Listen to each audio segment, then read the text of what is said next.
Hi, everybody. I'm Emily. And I'm Vince. And this is the Lighthouse Lowdown.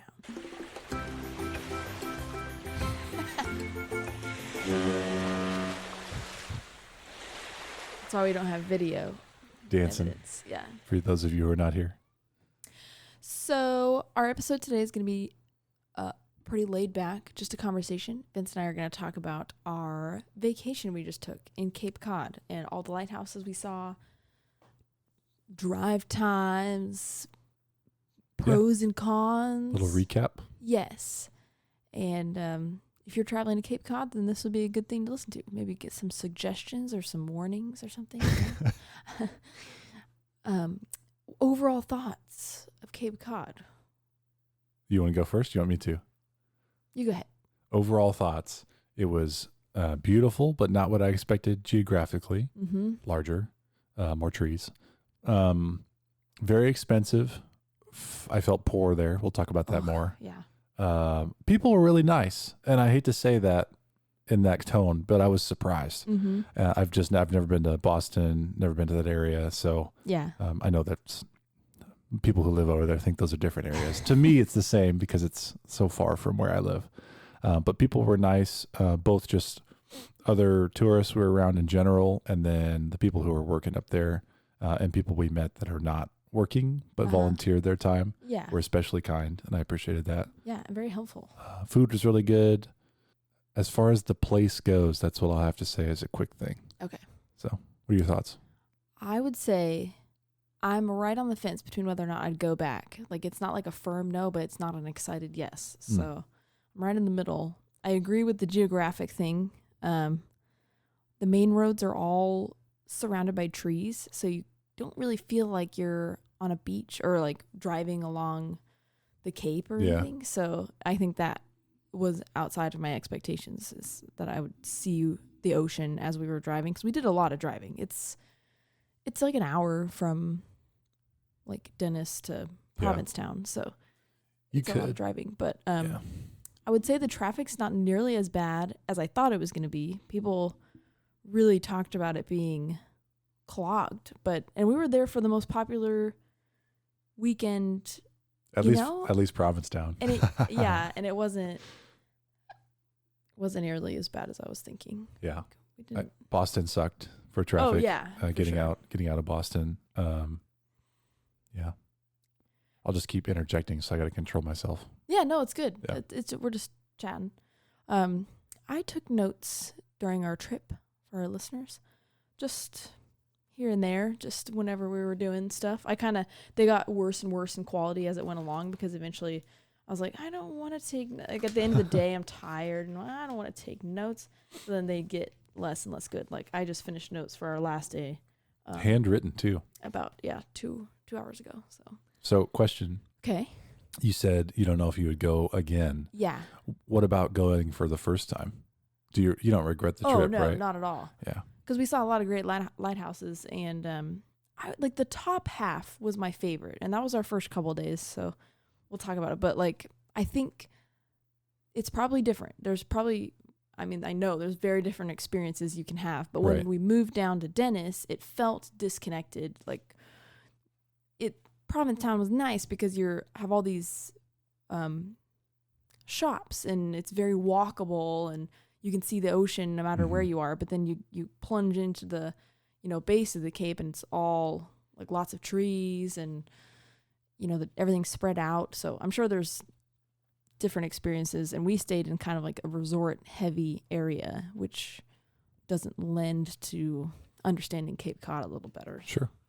So I guess we'll just go into our trip, what we did, and the experiences we had. So I made a little slideshow of pictures. Unfortunately, they're only the ones that I had on my phone, because Vince takes his nice camera and takes a lot of good pictures, but obviously we just got back, so he hasn't had time to download them. Yeah. So the first thing we did, I'll read from my notes. Our flight was at 10:15, which was quite nice, because we usually take flights at like 6 a.m., so then we have to wake up at 3:30 and go there.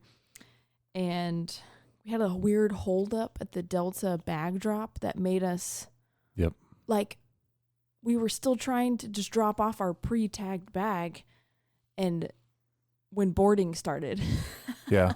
it was so stressful. And we were like, what is happening here? And there was people going to Detroit before us, like that board 5 minutes before we do. And they were ushered to the front of the line, which pushed Vince and I even further back. And I was full of rage. It was too much for the beginning of a fun travel. So we're in Kansas City, and we're flying Kansas City direct to Boston, which is nice. It's direct, about 3-hour flight, I guess a little shorter. Anyways, Kansas City just built a new airport, and it's a whole thing. Emily's heard it too many times. I have a lot of complaints about our new $1 billion, I think it was $1 billion airport. Yeah. Anyways, that's one of the things. We spent an hour after pre-tagging a bag, like you said. Yeah, paid for. All we gotta just do is need drop to hand it off. Show my ID. That's An it. hour. It was insane. My feet hurt. I was wearing my new Tiva shoes. But luckily we made the flight. So yeah, we did. They made it happen. But we had TSA pre-check, so gotta rush right through there. Mm-hmm. You know, we're fancy. I put 2.5 hour flight time. It says that it's 3 hours, but yeah, weirdly, it's a little shorter. We beat it both ways. Yeah. But then we struggled a little bit to get to the Enterprise because we couldn't find specifically. We were looking for an Enterprise bus. Like if you come to Kansas City, right? There's an Enterprise shuttle that you take, or at least at airports I've been to. It's a similar setup where they have one bus that goes to a building that has all the rentals in it. Okay, I've only ever been on an Enterprise bus, and then the other was when it's connected to the airport, and you just go down to like the bottom floor. Yeah, those are nice. Yeah. Yeah. So I didn't know that the bus was the thing, but we got on the 22 bus, had Jimmy John's in the airport. It was amazing. Really starting off our trip well by paying $30 for sandwiches. So then the first thing we did was we got our rental car, drove to the shipyard. You remember the name of it? Nope. Let's see if I can find it. It was it's near the airport, funny enough. Yeah, very close. I ran into a curb right away. And wasn't charged for it. So while she's looking it up, the curbs in the state of Massachusetts are, I swear to goodness, they are 90-degree angles. I don't know what they make that stone out of or what, but like every single curb is this 90-degree sharp angle. And as I pulled into a parking spot, I said, I'm going to hit this curb. And then I did. And it left like this deep gouge in the hubcap of our rental car. We were like, So there you go. It was Boston Harbor Shipyard in Marina. Marina. Marina sauce. What if I said marinara? Whatever. Do you want to take over? Frano lens. So we went there first, kind of walked through the park, whatever park is there, and we were meeting Bob Menino, who is the president of the U.S. Lightship Museum and owns the Nantucket Lightship. So, which was Light Vessel 112, replaced 117 after its sinking by the Olympic. And he talked a little bit about that. But Vince and I got a private tour of the lightship, and we beat him there, so we got to hang out for a little while and enjoy the weather. It was quite nice. He gave us a lot of cool history, but I forgot my little journal, so it was kind of a shame. But we had a great time. He showed us all the inside and like the engine room and where they ate, where they cooked. Their kitchen setup was actually phenomenal. I was very surprised by that. I didn't think that they had it so good on a lightship. It's almost like it was nice. Yeah, so we covered lightships, including this one. I think it was this ship is actually on the cover of the YouTube arc. Nice. Nantucket. Yeah. There's a couple of Nantucket ships. But anyways, go watch that episode if you're interested to learn more. But yeah, we'll have some more photos and whatnot being included, I'm sure, as time goes on. Really cool. And Bob as well. We didn't have this wasn't like a standard tour where we showed up on time. Right. He came out to help us specifically and just for us. So that was really special. We appreciate that. It was really awesome. We had a great time. He let me ring the fog bell. That was pretty cool. I'm sure that's something they let the kids do on actual tours, but I enjoyed it. It was awesome. Oh, we got our stamps there too. He reminded us that he's like, you guys do that stamp thing? The that was USLHS nice. passport stamp. My first stamp. Is one for this lightship, and he cut it out of sticker paper, so it was nice because I just slapped it in there. Okay, so we left at 5:17 p.m. on a Wednesday, very specific, but we left the shipyard at that time. And the Sumner Tunnel was backed up, but not awful. I thought it was going to be like standstill traffic, but it wasn't bad. So anybody that goes around that time, and I'm pretty sure that weekend it was closed, wasn't it? And it was supposed to be really awful. There's a couple tunnels that are closed. I'm not really sure. And then the drive to Provincetown said 2 hours and 37 minutes. It ended up being about that. It wasn't more backed up than we thought it would be. And actually, driving at that time was pretty clear, probably because it was a weekday. I was pushing it.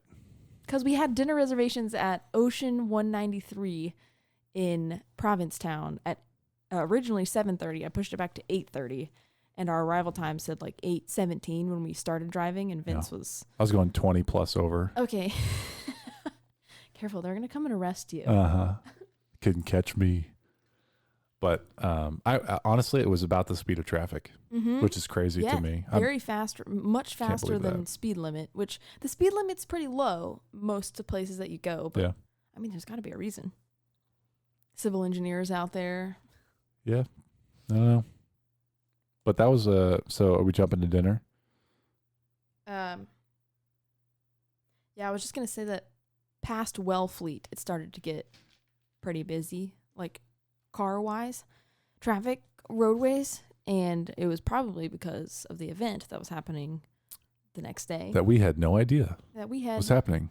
We were not unpleasantly, but not pleasantly surprised to hear that there was a parade happening, because Vince and I were just joking right before this that every time we go somewhere, there's some huge event going on and we just happen to be going at the same time. And so then, there's no parking, it's backed up, we can't, yeah. So we go to our motel, check in, then we really quickly get out of there. We're in the rental car. And those of you who know Provincetown, P-Town, you'll smile. Get a kick out of but this. We were going to Ocean House 193. Is that what it's called? Ocean 193. Ocean 193, which is fantastic. We'll get there. It was good, yeah. But we're late, or we're just barely going to have time. And I'm just following the GPS. Just give me as close as I can, and then I'll try to park.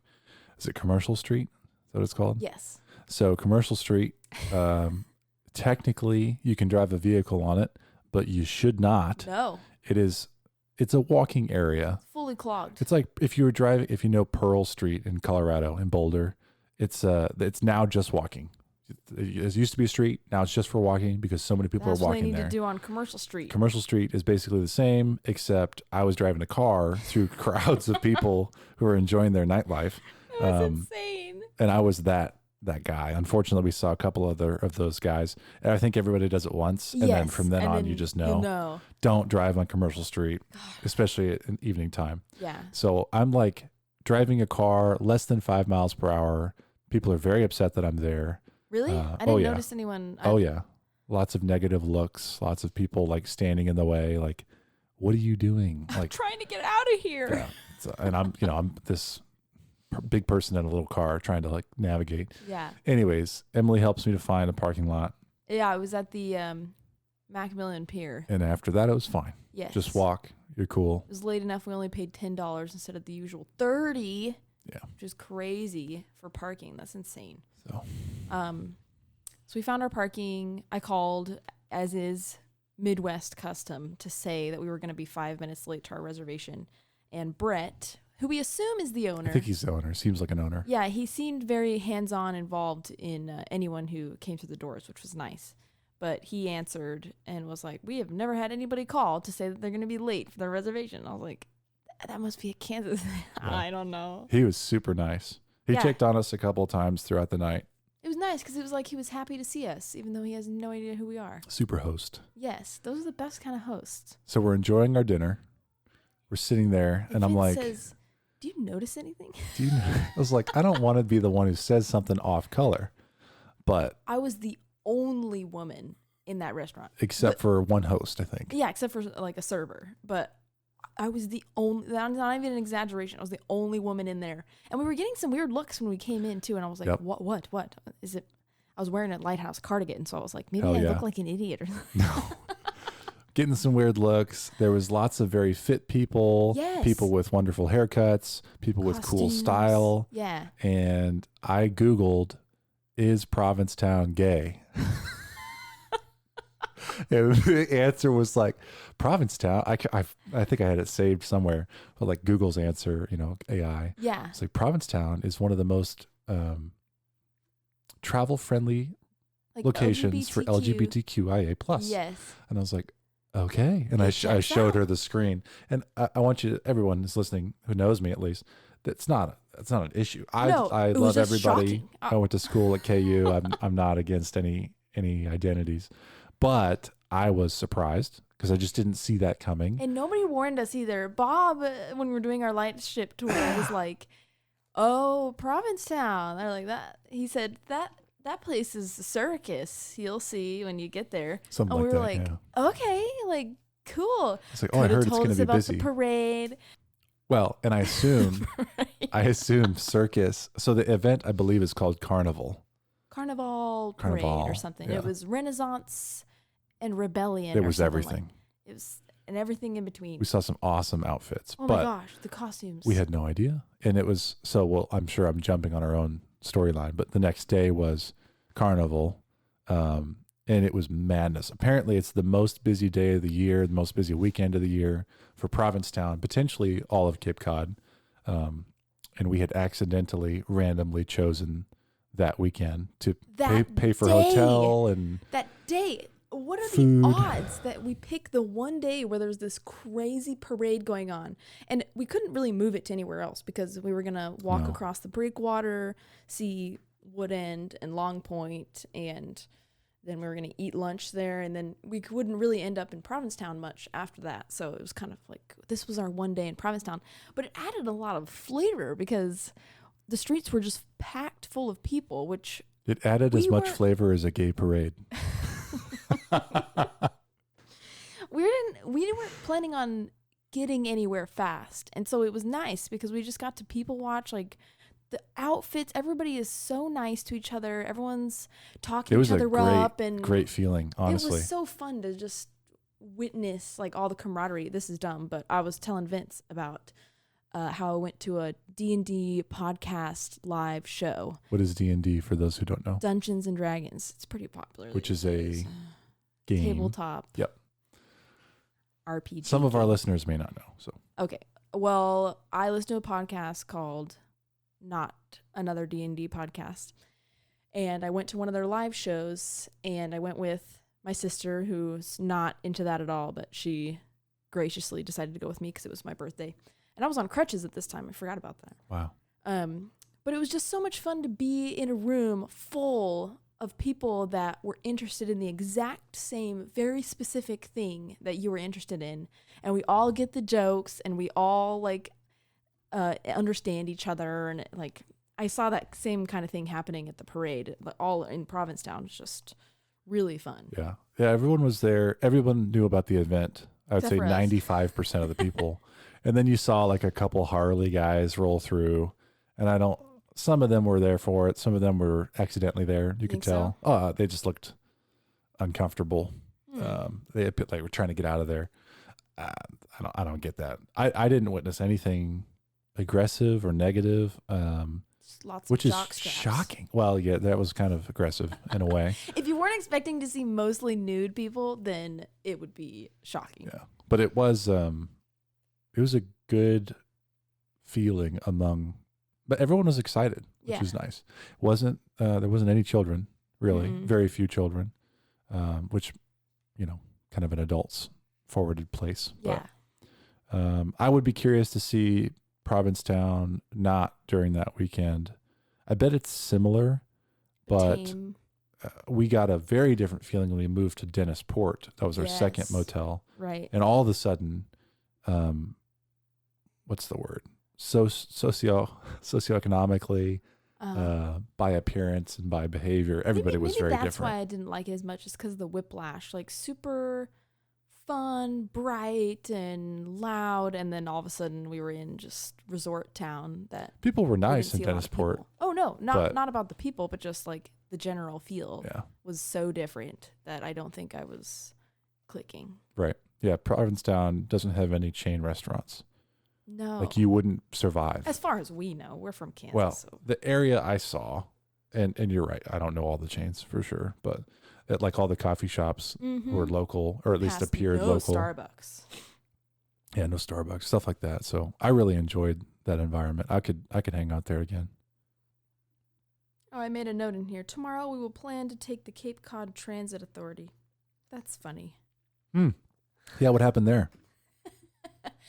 So our plan was actually to take the bus system and not a car, especially after we drove onto Commercial Street and we're like, oh, this is not a place you...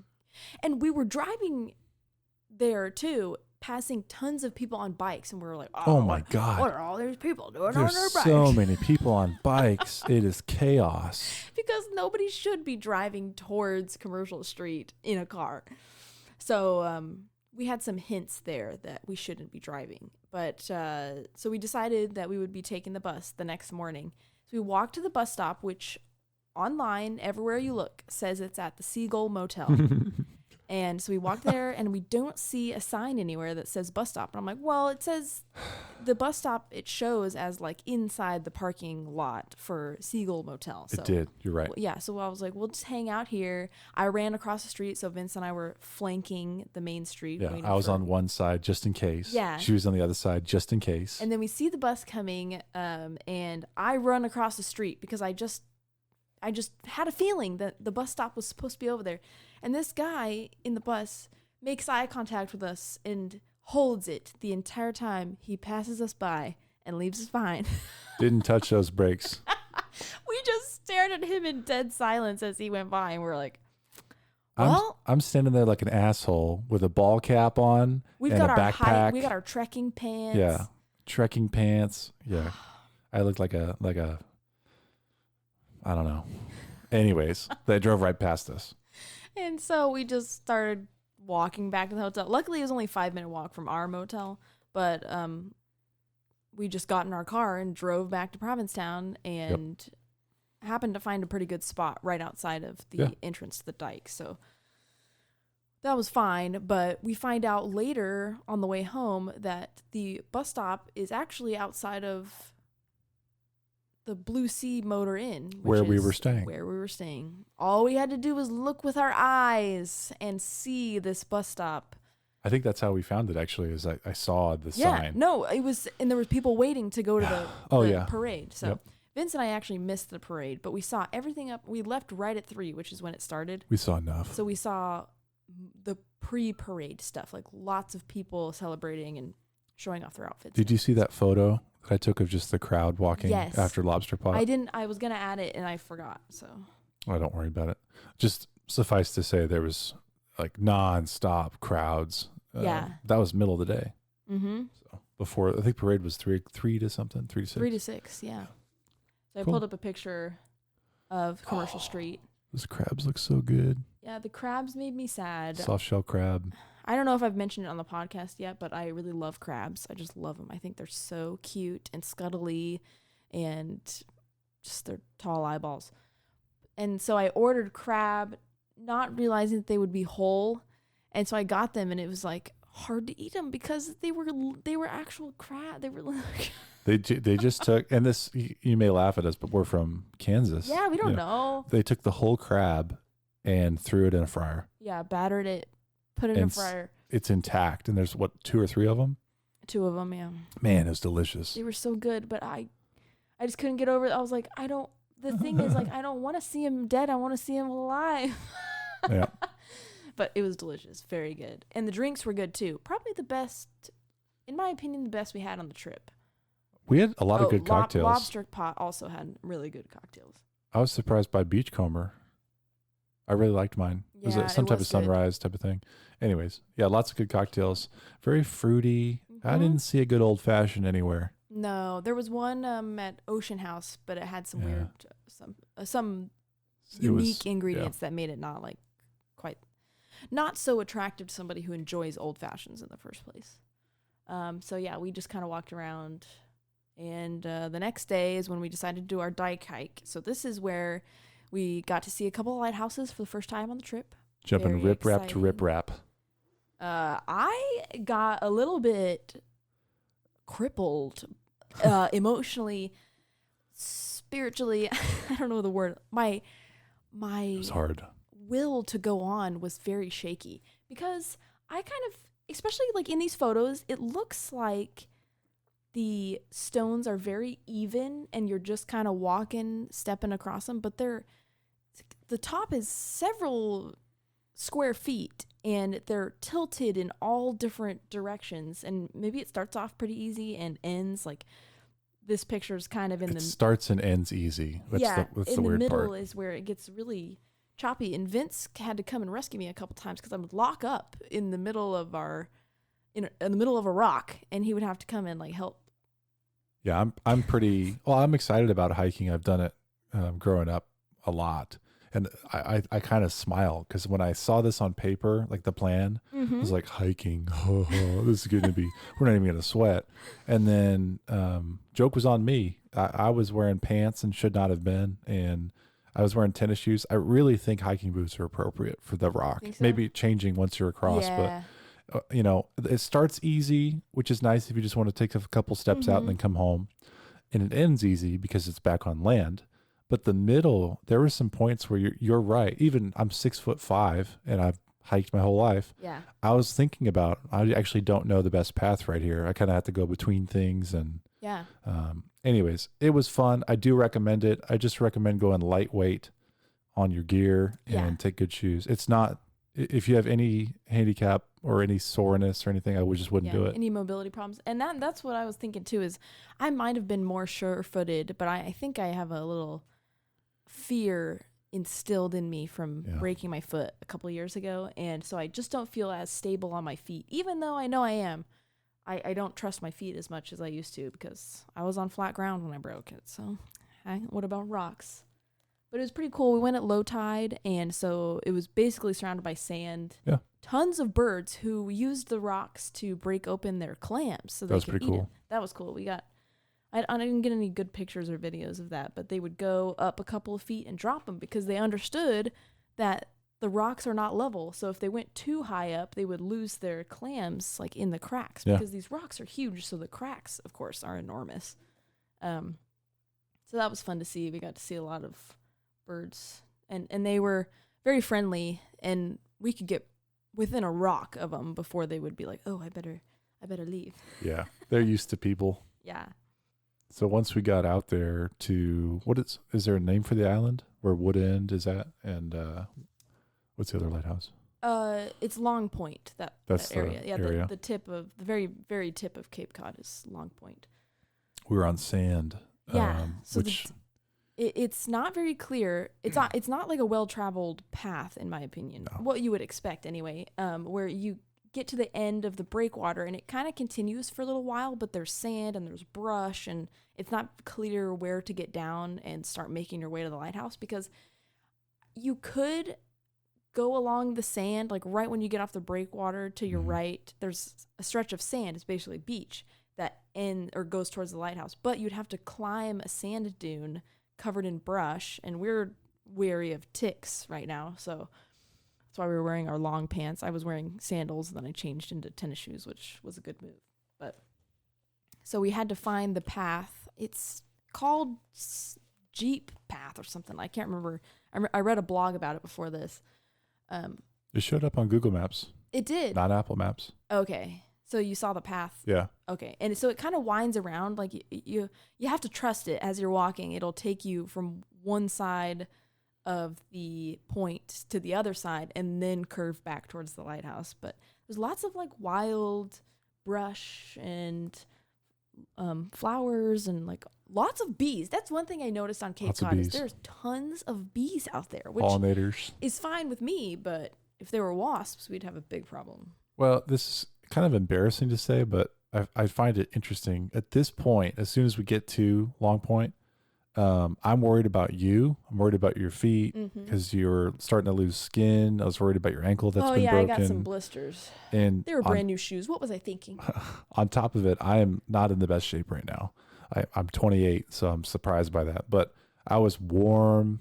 We only had one bottle of water. It was like we're not going to be stranded and No. die, but it's also not like a walk in the park. It's like so funny because I had no idea you were uncomfortable. I was like living my best life, looking at seashells. Bag was too heavy. Like, I was a little hot, but I wasn't sweating or anything. So, and I had new pants that were very breathable. I wish I knew the name of them, but they were on Amazon. Highly recommend. They were amazing. But yeah, I had no idea that you were even hot. Well, it's like I say, it's embarrassing. I mean, look at the pictures. We're like literally walking on a path, standing in the shade. Loose sand. But I was that pretty was warm. hard. If you have any sort of ankle pain, my hip by the time we finished this walk was really hurting. I'm still feeling it. It's been a week since we got back, and my back. This was a struggle. A lot of it's mentality though, because if I thought it was going to be harder, then I would have not had that. It was like, I thought this was going to be a walk, and now I'm like sweaty. Yeah. I don't know. This was exactly what I expected, so I'm glad I read about it beforehand. Maybe that's why I didn't really perceive it to be like it was very difficult, and I felt it for a long time after that, but it was worth going. It was enjoyable. I liked it. And for those of you who are turned away by this talk, you can get there on a ferry. Oh yeah. You don't have to make the hike. That's how we made it back. So. If we had to walk all the way back, I don't think I would have made it. Like my back, I was becoming crippled. We walked, I think, 3 miles on the beach. Yeah, 3 miles on the beach, and then it was about a mile over the breakwater. Part of it that made it harder on us was you wanted to see all the seashells and walk right by the water. So, and I wanted to be with you, so I was down there too. You're blaming it on me. Well, just tactically, the closer you are to the water, the steeper it is, and so your right leg is extending lower than your left leg, which is probably why your hips. Of course. Yeah. I mean, I understand that mechanically. Well, I'm telling everyone who's listening to me. So the first stop was at Wood End. It is just a cute little white square tower owned by the Coast Guard.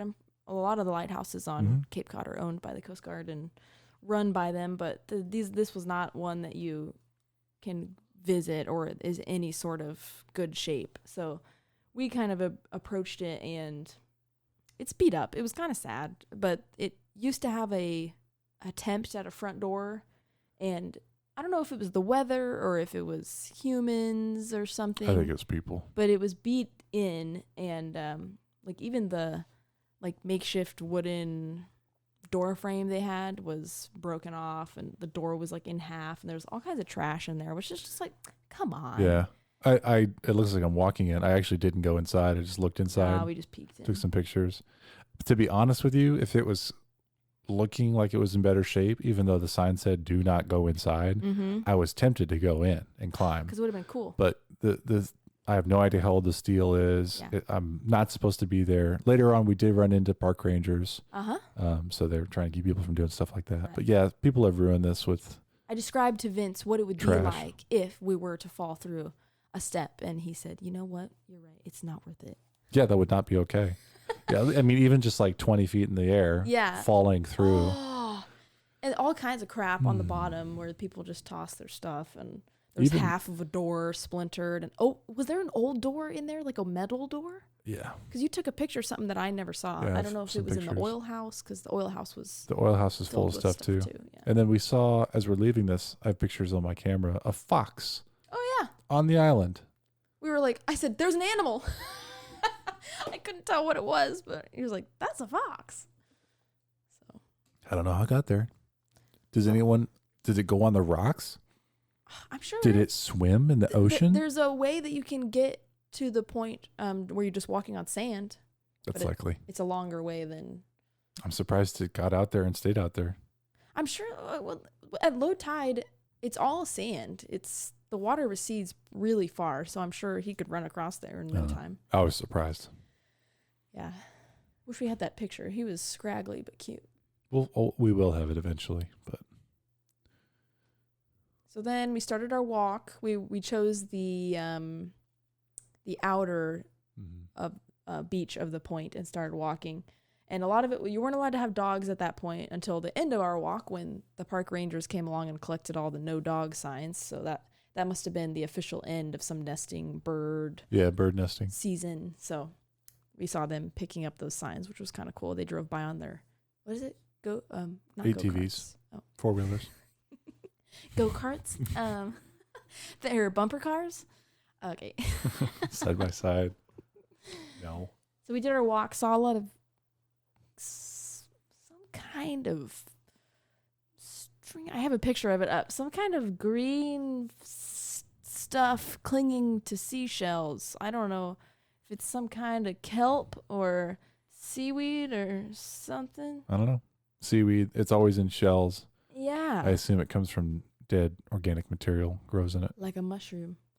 And we saw some anemones. I took a picture of that. We saw seals, which was awesome. They had little pods off the beach, and they watched us the whole way like, oh, what is this? Yeah. And Vince was like, I'm kind of scared. They were big. There was like 9 of them. Yeah. And some of them like disappeared under the water, and we're like, oh, shit, oh. They were Better also, walk yeah, they're like faster. 20 feet away. Gonna have to get a fist fight with a seal. They were pretty slow. So They killed maybe... Bin Laden. What? Oh my gosh, you're the worst. Let me. Oh, we forgot.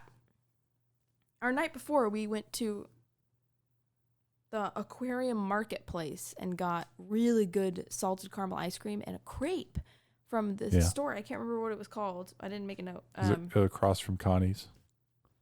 Yes, across from Connie's Coffee or whatever it's called. But oh, they messed up my crepe, and Vince went back and they just gave me. I'm a Nutella hater. I can't help it. I hate Nutella, and it was Nutella instead of cream cheese. And so Vince went and they were really nice about it and just got me the correct one, and it was really enjoyable. Just got to sit in their little Adirondack chairs and eat our snackies. See, I gotta keep looking at my notes so we don't fall behind. Okay. Yeah, we even skipped our breakfast.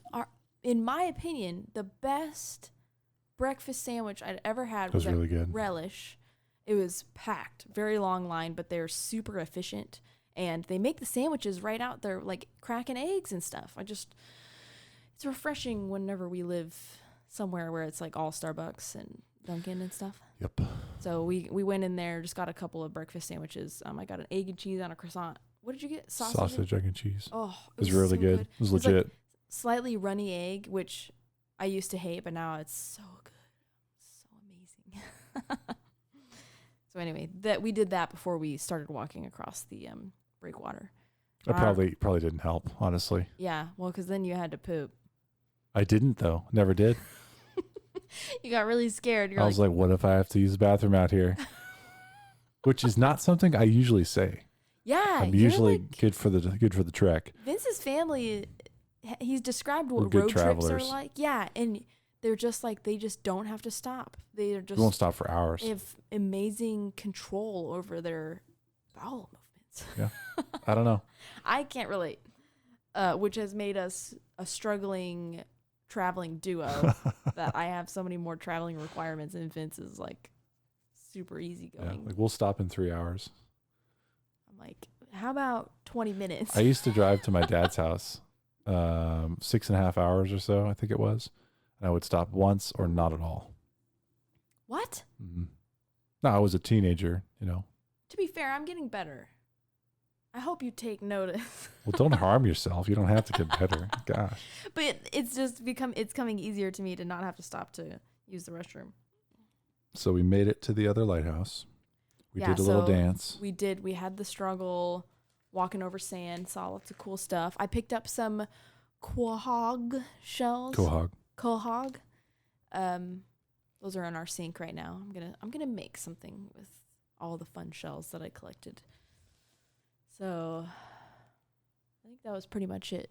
And so we made it to Long Point. There was only a couple people on the beach. Yes, we did our clips for the USLHS dance competition. The entry is now closed, and September 7th they're doing their Lighthouse USLHS, extravaganza. You think we're gonna win? I don't know. Jeremy said he really liked it. We have a chance. There is a chance. There's always a chance. So those of you who don't know, celebrating United States Lighthouse Society anniversary, is that right? I want to say yes, 40th. I think 40th. So there's a big event on September 7th online. You can register register and be a part of it. But also, there's an ongoing thing to dance in front of a lighthouse, lightship, or lighthouse related stuff to a song, which is chronically in my head now. Meet me at the lighthouse. Meet me at the lighthouse. It gets in your head. Pass the time. Meet me. So we were singing it, just trudging across the sand on Long Point, just because we're crazy, just baking in the sun. Meet me at the lighthouse. I was trying so hard to have fun, just sweating down my back. I had no idea that you were suffering. It just cracked me up that I was just like blissfully unaware that that was not an amazing time for you. Yeah, Emily kept stopping and looking at shells. Oh, cool! Look at this, and I run off. And I was too tired. Oh my gosh! I was too tired to go back. So, like an 80-year-old, I would just wait for you to catch up, and then I would keep walking again. So, I didn't even notice. Anyways, so we did our dance. We recorded at all these lighthouses, and Long Point was in a little bit better shape than Wood End. They're almost identical, I would say. It's closed up in at appearance, least. but yeah, the door was on, so less of the elements getting in. Elements including trash humans. Oh, you know what I mean. Throwing trash humans that leave their trash. Right. Got a good clip of Vince dancing. So there was a couple people out there, and that's the very tip is where the ferry comes to pick you up. It's shuttle, Long Point shuttle. I just pulled up a photo. Keep going. We'll get to it. So it's red. It's pretty obvious. It just comes over, stops right on the beach, and just puts down a ramp, and you get on. Really nice. $20 for one way, so it's pretty expensive unless you live there, and then I'm pretty sure it's like 15 or it's like 20 for like two-way. Yeah.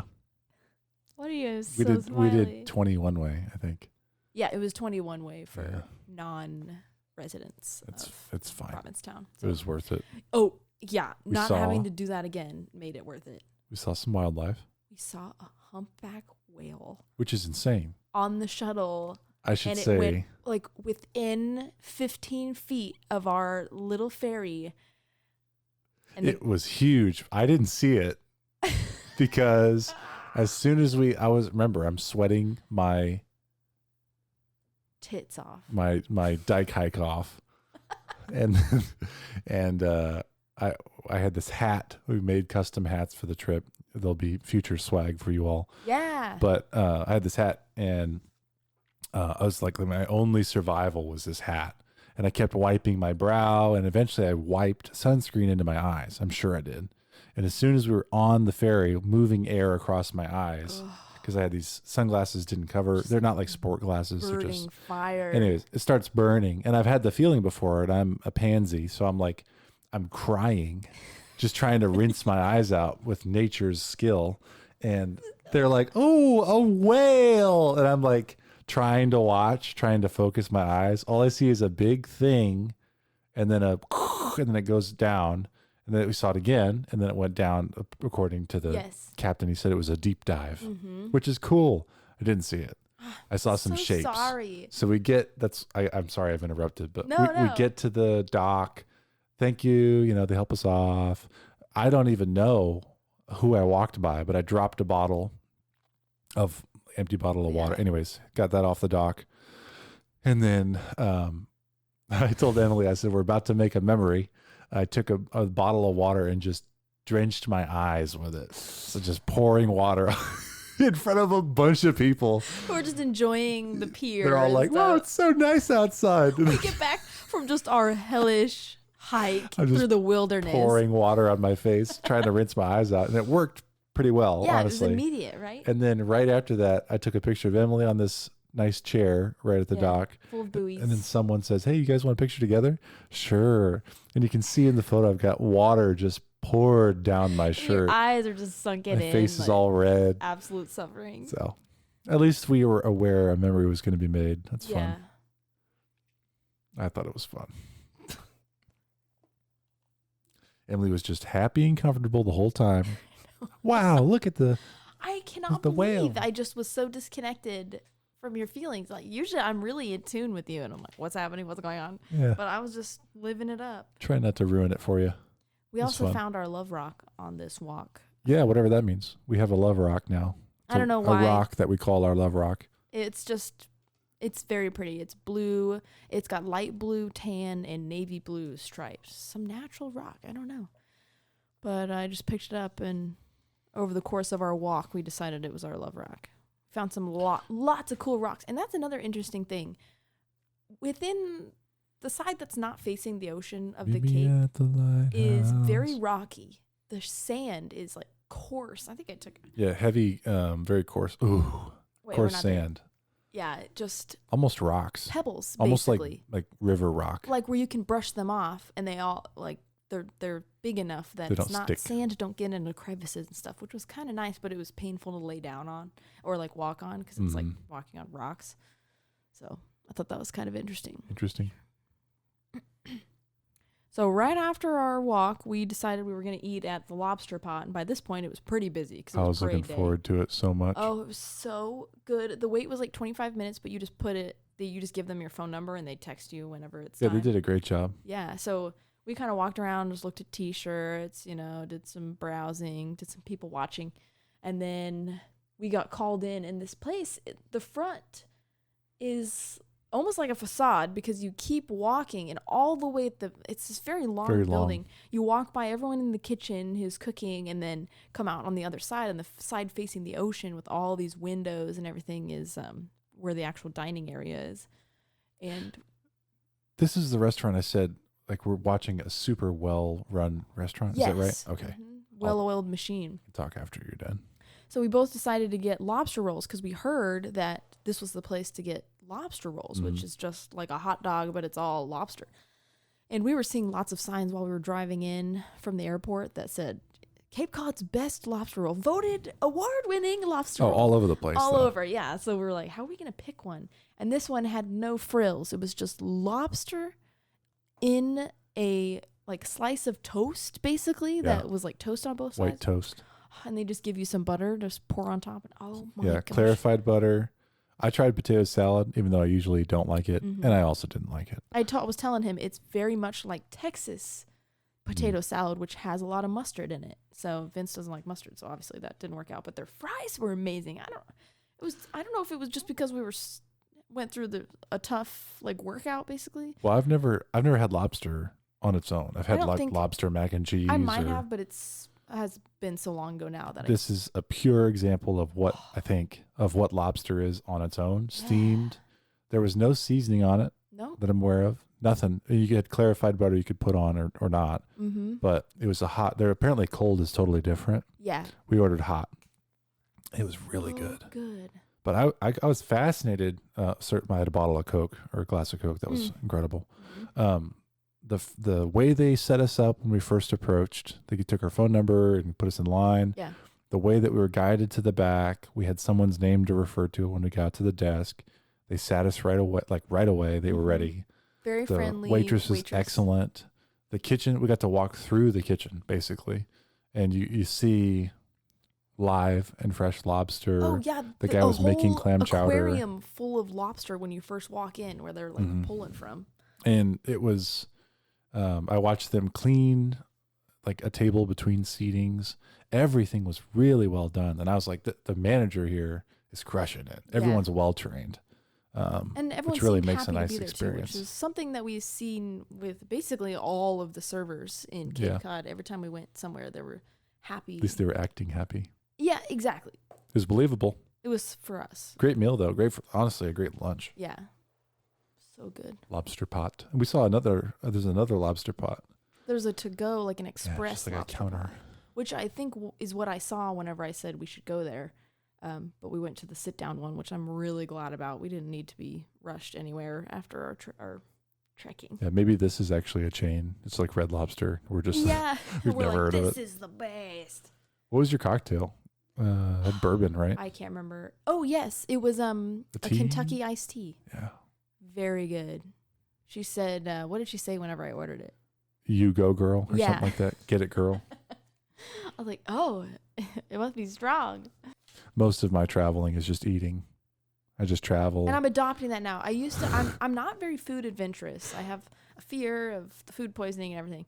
And So I would stick to just ordering exactly what I know. But I now that I've been dating you, I've been branching out. Like, it started in Spain. I started to get a little adventurous, and now I'm almost there. Paella was fantastic. Oh, so good. My friend's wedding. She had it was like a welcome party for all the people who came all the way from the United States. Incredible. Her family lives in Spain, and they made these giant, like, woks, basically. They're huge. Giant pans of paella, and it was just amazing. Like 4 feet across, something like that. Tons of them. They just kept coming. Oh, so good. And there was some kind of soup with it. I thought it was delicious. It was cold soup. I can't remember. So good. Let's see. Hang on. Let me catch up in my notes. Meet here we me go. at the Lighthouse. Kentucky iced tea. Oh, we also split a cup of their clam chowder, and this is where Vince discovered that. So I love clam chowder. Yes, but you like it to be thick. Thick. You said like mashed potatoes. Like mashed potatoes, which to me is what I think of when I think of the word chowder. A chowder is a thick scoop. You chow on it. Yeah. Where this, all of them were good. We tried like 4 or 5 different places. All of them were good. Almost all of them were really thin. Like not water. We had it at Ocean 193, and this is where Vince said it's not the same as what he had on the West Coast or what he's used to. But it was good. But it was delicious. I think I like it runnier.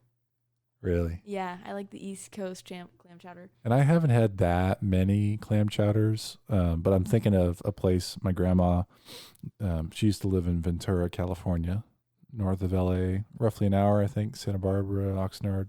Anyways, Andrea's is on the pier there in Ventura. And it's a seafood place we always go. It's not formal, but it's super good. And their clam chowder is what I think of because I've had it so many times and what I grew up going there to visit. Yeah. And it's very thick. Not quite mashed potatoes, but just more mashed potatoes and gravy. Than soup. Right. And anyways, so a lot of this on Cape Cod was thinner and it was just different. It was good. Yeah. We had it at Lobster Pot as well. Very good. You can get mugs, souvenir mugs to get your chowder in. And we also split calamari. Calamari here is really good too. We had it a couple times, I thought. Yeah, we did. Obviously much better than Kansas City. We spent a lot of money on food.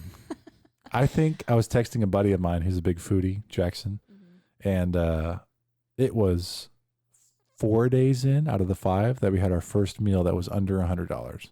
Yes. Now, I'm not counting breakfast because we didn't really eat breakfast. And I was saying this was the trip of egg and cheese croissants because I had it at least 3 times, maybe 4. And those were $15, $10, $15. I mean, it was $30 breakfasts. I mean, not most people who are listening, I don't know most people. Some people might think that's hilarious.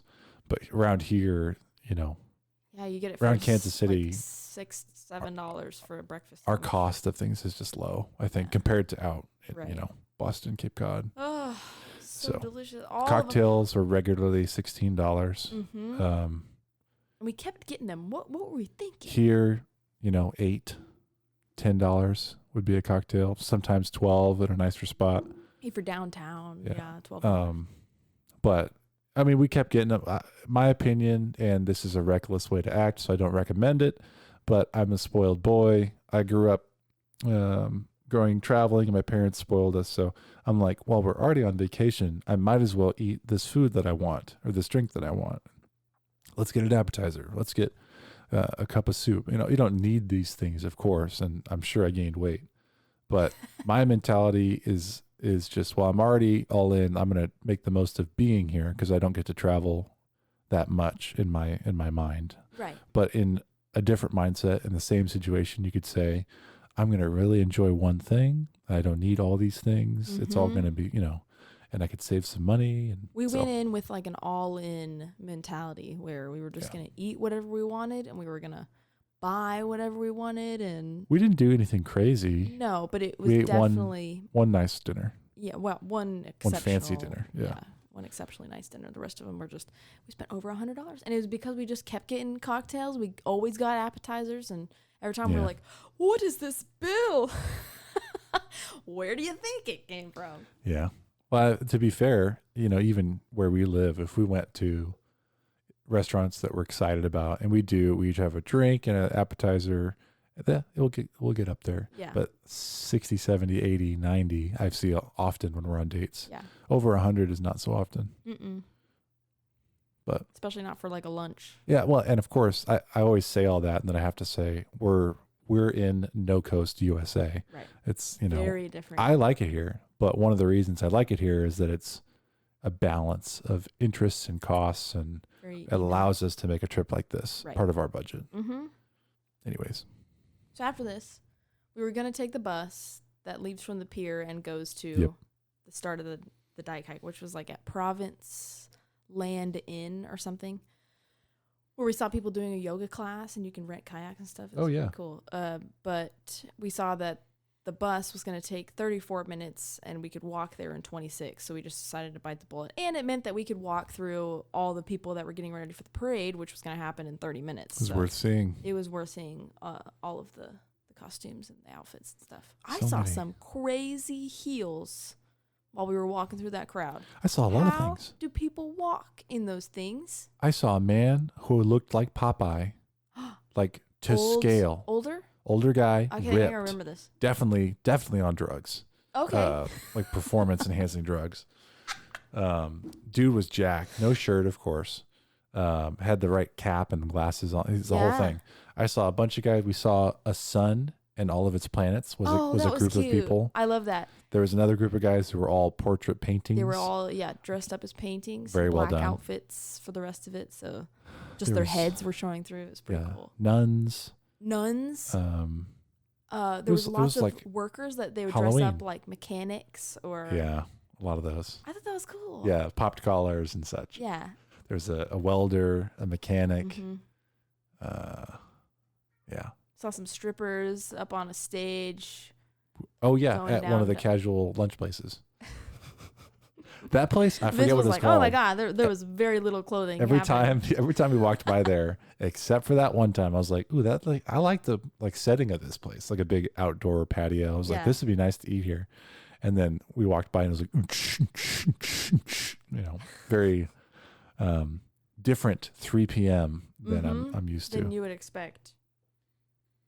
Meet me at the lighthouse. So this is coming up later. But, so we went back, took a little rest. We checked out the private beach for the Blue Sea Motor Inn, which had the rocky sand. Vince dug a hole. We both got sunburn. Oh, and then we decided to go to Beachcomber for dinner, which I had great reviews. Though some people said that it's not as good as it used to be. Like they've been going there every year, and it's just like kind of getting less and less. And it's probably because the increase of people that are going. I'm sure it's volume. More people visiting makes it harder to keep up with good quality. And that's something we noticed that I didn't like so much about this place is that they use disposable everything, like cups, plates, silverware, menus, everything. And you could see workers going back and forth from the dumpster constantly. And it was just like, oh man, you just know how much. Everything was geared towards efficiency. Didn't give a shit. Sorry for the curse, but didn't care at all about, and I'm not, an environmental nut, but just fairly conscious person. Mm-hmm. Even the table this is not related to the environment, but the table was a folding table. Yeah. Like temporary table. Mm-hmm. I think the whole place is it's like this is not meant to be derogatory, but in college, there's some bars that were just coated with paint and epoxy. And at the end of the night, they'd literally spray down the bar with a fire hose. What college did you go to? KU, Rock Chalk. And people, because people would spill drinks all night and people would stomp around. It was disgusting. So like at a bar where it's just chaos like that, shots and plastic cups and stuff, it just makes sense to have a place you can spray down like it's a ship. Just everything's waterproof. This place wasn't like that. This place wasn't like that, but it's on the way there as far as a restaurant. We gotta move people through. We gotta get mozzarella sticks out the door. High turnover. Even the cups for cocktails were plastic. I don't know. I did enjoy it. It's a fantastic setting. Beautiful view. The food was not Really bad. cool decor. Food was good. Drinks were very expensive for how small they were, but they were good. The outside of this place was incredible. You like walk over to the edge of this cliff. Mm-hmm. It's like full of clay, so the sand is super orange. And this was our first time being on the outside, like ocean side of the Cape, and so the sand was very soft and fluffy. But you have to go down a sand ramp in order to get to the beach, and it is pretty far down there. And I just wanted to say, this ramp will try to break your ankles, okay? Let it be known that this is not an easy... The kids are running. They make it look easy. It's not, okay? I'm telling you, as a 26-year-old who has a bad ankle, it was rough and very slow goings. But getting down is easy, and the water receded a lot, and so it was fun to watch all the... It was pretty. It was very pretty, and the sky was beautiful. It's just a great place to end the night visually. And then, we both had the worst sunburns on our necks. It's the one place we missed with sunscreen while we were doing our walk, all of our outdoor stuff, and we just got charred only on our necks. Some background about this place. It used to be the Cahoon Hollow Light Saving Station, which is why we went there. Light saving station, which is why we went there in the first place, because I saw that it had some history, but they didn't really capitalize on that too much. You couldn't really tell that it had anything to do with that. There might have been a sign somewhere that we missed, but they didn't make it part of the place's identity or anything like that. Yeah, that's interesting. They didn't. Mm-hmm. I know. Well, as Lighthouse people, we would expect people to capitalize on something like that, but if That's nobody fair. thinks it's cool, then... So this place was super energetic. Food was good. I had the fish witch, and Vince had fish and chips. That's a classic Midwestern move we got going on there. Yeah, and Pull the up a little mozzarella photo of the sticks. Can't forget that. That was a class move. Actually, that sandwich was really good. I don't think I have any complaints about that sandwich. It was delicious. You had coleslaw. That's right. It was good. It's not a bad place to be. No, I would recommend going. It's just not formal. That's all. So that was basically the end of our day. It was like a 30-minute drive from... It was in Wellfleet, so it was a 30-minute drive from where we were staying in North Truro. So it was kind of a task to get there, but we had a full day, and it was good food for the end of it. Day number 3. Heck yeah. It was golf day, another Lighthouse day, and... It was exciting. We checked out of our motel and drove to Highland Links. We got there early so we could get breakfast sandwiches, and we kind of caused a little bit of a struggle because they were like, "Oh, you guys are a pair. You can go ahead early," and it really messed up their lineup. I don't understand that. So we'll talk about the course. This is a nice course, but it's not expensive and it's not overly luxurious. Like there's no fanciness going on. Yeah, it's like a homey clubhouse. But it's nice. But it's like we showed up an hour before tea time, and I would expect like going to a range, getting food, unloading the cart, or putting your clubs in if you had. We rented, but like they were like, "Oh, you're here now. Are you ready to go?" And we were just like shopping. Like we were like looking at shirts. Yeah, hanging out. We're like, "Oh no, we know we're early. We're just here to kind of look around and stuff." But they were like, you can just go after these people. And they were like heading up to the tee box. And we're like, Yeah. So I had another egg and cheese croissant made for me in front of me. So that was quite nice. Also delicious. Different type of croissant. Really nice people there. Very nice. And I bought a hat. Vince bought a shirt. I also bought a golf ball. And we rented clubs for $15. I can't remember how much it was to actually golf there. It wasn't that expensive. It wasn't as expensive as you would anticipate. I don't remember, 40 maybe for 9 holes. Like that. It's only a 9-hole course. It's the oldest links style course in the United States, 1880 something, 86, somewhere in there. And I'll be honest with you, I didn't actually appreciate that while we were playing, but I thought about it afterwards. It's really cool. Yeah. To think that style and the layout has been there.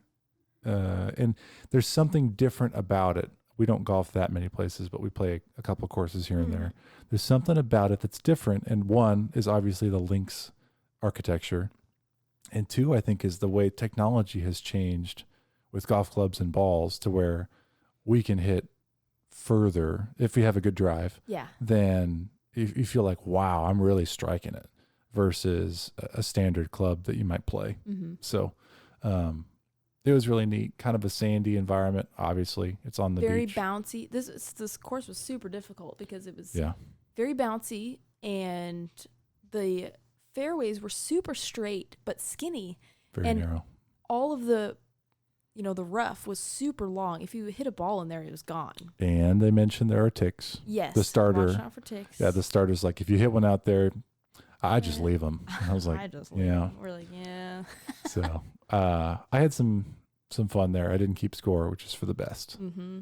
But we got to play as just a pair, which was pretty nice. Yeah. We were expecting to play with other people, obviously, so it's nice that we could just play together. yeah, my irons they gave me were obviously I'm tall, so they weren't really fitted, but they were Ping Zings, which my old mentor at work, I think he still plays those, are I want to say from the 1980s.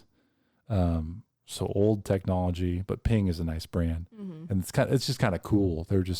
I wasn't very good with them, but they were interesting clubs. Mine were heavy. Oh, Yeah, you had every men's time clubs. Every time I swung with them, it just took a little bit out of me. By the end, I was just noodle arms trying to get Yeah, the ball somewhere. to be honest, that was a bit disappointing. The quality of the clubs that we had, and there were no women's clubs, I guess, available. And I think they were women's clubs, but they were older and they were just heavy. I borrowed the 3-wood from your bag a couple times, and I borrowed one of your wedges, and those were both men's clubs. So I think they were just a mixed, yeah. Oh. But I didn't feel robbed. It's just like it's not They a were premier. $15. It's not like when we went to Nag's Head in the Outer Banks, that was expensive. Renting clubs alone was. Some places it's $90, $100 to rent clubs, which is madness to me. But anyways, the Lighthouse is the star of the story, and it's right in the middle of the course. You don't have a chance of hitting it, which is nice. Yes. But it was beautiful, fun to see. The group behind us was like $10 to anyone who hits the Lighthouse, and it's like we were not the right people to be joking about that around. We were like, pipe down. You better not there. hit the Lighthouse. I'll sue you. I have no rights, but I will. Also, there's people up there in that lantern room. Yeah, so. constantly. Pretty constant stream of people coming in and out of the Lighthouse, which is nice because there's people who are golfing, and then there's a parking lot that's there for the museum that's over there, the Truro Museum, and a lot of people come into the Lighthouse, which it was in great shape, very beautiful, very well taken care of. So I enjoyed that. Yeah. So we finished up. We went to the Lighthouse. You got a hot dog. Oh, so good. Another hot dog made with a bun that was just like a piece of bread that was toasted. What is that? I don't know, but it was fantastic. So good. I don't know if that's a Cape Cod thing or like a Massachusetts thing, but man, it was good. So yeah, we walked to the Lighthouse. We got everything situated.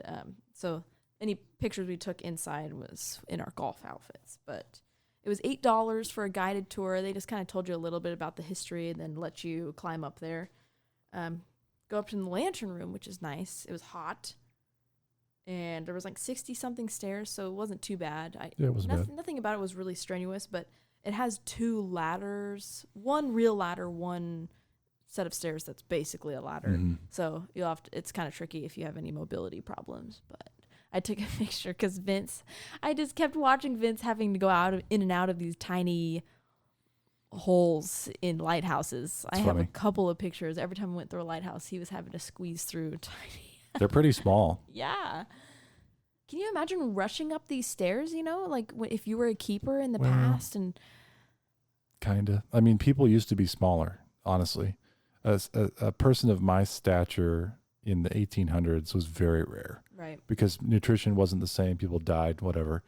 But also, you could say like fighter pilots and horse jockeys, Formula One racers, they're all people who are naturally small. Right. I would imagine there is some trend, maybe not quite as strong as Formula One, but some trend that people generally were smaller who were working in these spaces. But yeah, it was tight. And I'm, like I said, I'm a little out of shape, but I'm not obese. Yeah. I don't know. You'd have to be pretty obese to not make it, but right. It's not fit through there. Yeah. Anyways, it's a tight hole. Couple of those recurring theme. Yeah. You see it a couple times in our trip. So after that, we went down to the Province Lands Visitor Center, which was in Provincetown. So we went back up from Truro to Provincetown, parked, went to the visitor center. They didn't have the stamp, the Highland Light stamp. They had National Park stamp. Yeah, they had a National Park stamp. It's not the same as the USLHS passport stamp. So they, it says on the website, if you're a member of the passport member for the USLHS, it says that it's at Province Lands Visitor Center. May also have one at Salt Pond, but Province Lands didn't have one, and they told us it was at the Lighthouse. So we went to the harbor, Old Harbor Life Saving Station, which is only open from 2 to 4, so it was a pretty tight window. So we went and saw that. That was really cool. Got a stamp there. It was at the end of this boardwalk, or basically, I took some pictures of the inside, which was pretty cool. Ladder. I forgot, we got coffee. This was like one of the, not the highlights of our trip, but it was quite nice that after we went, or before we went to the Old Harbor Life Saving Station, we stopped at, I can't remember what the coffee shop was called.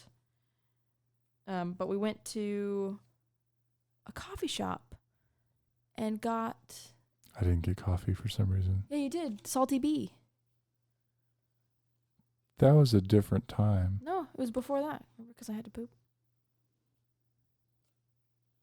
First coffee of our trip. Why did we go back to... We weren't close to the Bee, though, parking... We wanted coffee. So we went just to the Bee? Mm-hmm. Remember we parked for $4 an hour? And there was that lady that was there yelling at the parking guy. Yeah. Okay. Oh, yeah, I passed that up. We needed some more food. The hot dog was good, but coffee... Yeah. So we went to Provincetown to... I don't know what that one's called. I know. Cool logo. Very central Provincetown. Oh, it was 4 letters. Like a fox logo or something. Yeah, or something with horns. I can't remember. But anyways, now we're on to the life saving station. Yeah, so we got a Salty Bee. They had a back porch that we sat on, and that was nice. It was nice to unwind for a little bit. But then we went to the life saving station, got a stamp, went to Province Lands Visitor Center, was told there was no Highland Lighthouse stamp. So we went back to the lighthouse. They said they don't have the stamp. It's at Salt Pond Visitor Center, which is where we were going to go the next day. So we just let it go. But I was like, oh, why does everyone have wrong information? Yeah. I was full of energy. But anyway, so by then we had checked out of our motel. We went down to Dennis. Busy a little day. bit more traffic than when we came in. This was at this point it was 4 p.m. on a Friday, so it was a little bit more traffic. We went to the Sailing Cow for dinner, which I didn't take any pictures of because I got to the point in my trip. I'm not a very good traveler, but there's a point in my trip where I get a little homesick. I miss my cats, and I get a little overwhelmed with all of our events. Mm-hmm. And it was at this moment at the Sailing Cow that I was like, I want to go home. Vince is like, oh my gosh. Switched food with me. He got a burger, which was actually delicious. And I got the stuffed. Some fish. Something, yeah. And it was just good. More soupy than I wanted it to be. So we switched. He had onion rings too. We had pretty good drinks. And we sat out on the porch. It was very windy. That's another interesting thing about Cape Cod is that it's very windy. At sunset. Yeah. And then it dies off when the sun goes down. And in the morning, it's not so bad, but like the middle of the day. Well, that's true. Typically, it's true everywhere. Really? At sunset and to a degree at sunrise, you have a gust of wind because of the expanding air. So that as the sun heats the earth, that heats the air and it has somewhere to go. So it creates wind gusts. I don't really like that concept. We're on this little marble, honey. The concept that air needs somewhere to go. Just high to low pressure. I know. I'm just saying, why is it rushing? Why is it running? It's wind. It's air. It's heated up by the sun. The earth is heating it. Yes, Anyways. Yes, I know. So, I'm just saying it's a crazy concept. God damn. My dad's talked about that for a long time, and he grew up on the coast. So I wonder if it's stronger on the coast or more noticeable. But the mornings were dead calm on the water and wind, And in the evening, it wasn't terrible, but it was kind of surprising to have wind. So yeah, dinner at the Sailing Cow, we were in some 15-mile-an-hour wind. It was just too much to sit outside. Cold. But it was good. It was a good dinner. Yeah. And it was recommended by our motel, so we went with it. So the next morning, we tried to do some shelling. So usually everywhere I've been to, like Florida and, Outer Banks, Hawaii and stuff, the low tide, maybe it was timing. I don't know anything about tides, but it was always early in the morning, like 5 or 6 a.m. when there'd be low tide. So we went shelling thinking that would be the best time to go shellings early in the morning. And then I find out that low tide's actually at 11 a.m. and 11 p.m. So that night we did some more shelling in the depths of the darkness. It was crazy how dark it was. But we'll talk about that later. So slept in a little bit after that, headed towards Nauset Lighthouse because we had a private tour with Susan Abbott, who's the vice president of the Nauset Light Preservation Society. You should go back to our Nauset Light episode to hear more about it. But we got lost. We put in Nauset Beach instead of Nauset Light Beach to the GPS. They're not the same. They're not the same, and they're hardly even close, technically. They're like 10, 12 minutes apart. 15 to 20 minutes away. So we stopped somewhere to get breakfast. We didn't have enough time to eat, really, so we just got like coffee cake, and I got some kind of cornbread muffin. Cornbread is another thing that there's a lot of at Cape Cod. I don't know what is going on there. Like all these things where I'm like, why is it that every time I order a muffin, it's cornbread? A corn muffin. Very old school. We also got coffee, ended up at Nauset Beach and couldn't find the parking area that Susan was telling me about. But one thing to note is that if you go to a beach, you're likely to have bad connection. So getting out of the beach is difficult if you don't know where you're going because the GPS won't load. Fair. At least on an iPhone, the GPS was giving us a lot of struggle. So we just started driving, hoping that we would come out of that bubble, and eventually we did. And I got all these texts from Susan that were like, hey, like I took down this rope that she was telling me to keep an eye out for. Maybe that's why you missed it and everything. And I was like, no, we're just dumb. And we put in Nauset Beach instead of Nauset Light Beach. So drove up there. She was super understanding about it. Of course, everyone's so nice down there, but we made it there, got a tour, super nice. They just did a big restoration, right? Yeah, it's in great shape. In the past couple of years. Really neat, like cherry wood planks in the watch room. Mm-hmm. Very pretty red. Everything's newly coated. She let me take a picture through where the clockwork mechanism used to hang. And so it's like this perfect picture of going down the center of the lighthouse. Very cool. We got to poke our heads into the lantern room. You can't climb in there because the beacon's so large, but it's very loud. It wouldn't let me put a video, obviously, in PowerPoint, so that was a bummer. But yeah, the electric motor is loud. Yeah, but it's red and white. One side's red, one side's white, so it's flashing the colors of the lighthouse. Really cool. Is this the best shaped lighthouse we saw? I think it is. In best shape? Yeah. Yeah, that and Highland Light. Highland was good. Yeah. Highland's in good shape. This one, though, I mean, especially talking with Susan, it was nice because she's so closely involved in the maintaining of this lighthouse. It was in beautiful shape. And then I know you're getting to it, but we also got to see the house, which is in a work in progress. They had a 25-year lease to the previous owner of the lighthouse. And when she passed away, her kids took it on, like passed down in the family. But the lease was up this year.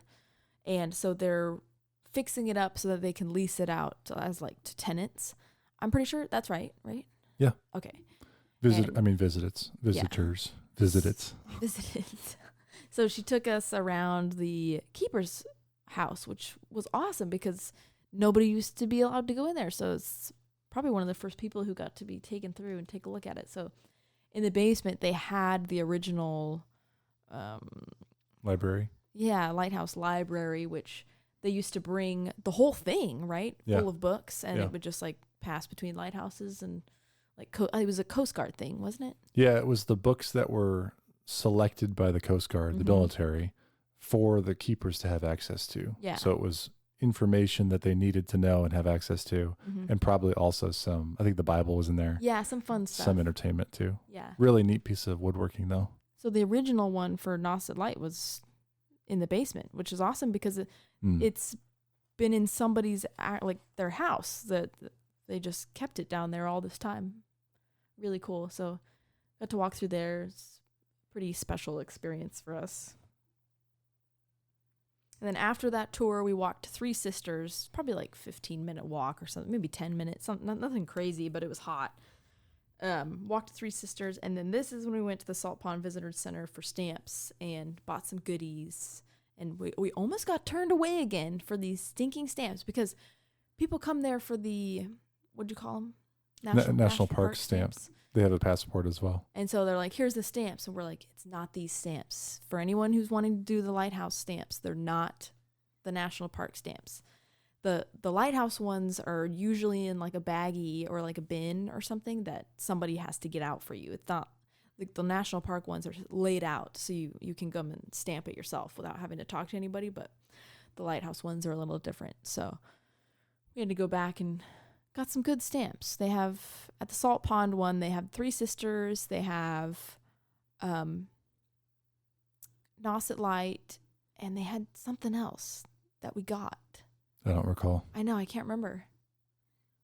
But it was another one. So we got some good stampage from that area. After that, we went straight to the Coast Guard Motorboat 36500, 36500. The story of which was featured in the movie The Finest Hours by Disney, which neither of us have seen. So we don't have any details on that. But we were told by the guy, we should probably watch it, never got his name, that the story is mostly embellished in the Disney movie of this motorboat because it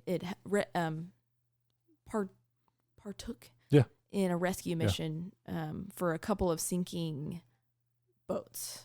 And so the whole story is, you can see it online, but he said only about 35% of The Finest Hours is true story. The rest of it's just embellishment. So the boat, are you going to talk about it? No, I don't. No. Well, it was really cool. First off, they keep it in good shape. The two gentlemen, I didn't get their names either. They were both very well acquainted with the boat. Established in the community too. Everyone who was going out of the port would wave and like tell them where they were going, what they were doing. It was really cool. The guy who was talking with us he said he grew up there in that town. He knows the town. The boat is in great shape. Really well taken care of. It's incredible that it's in such good shape. And what is it, 1940s? Is that right? 1942? He said it was 70-something. Pretty sure it was like 80 years old at max. But they had the original, no, it was a cockpit. What is it? Where the captain steers the ship. Whatever. I had it until you said something else. Well, planted something else in your brain. The motor is carbureted, which is just wild to me. That's very old technology. What was I going to say though?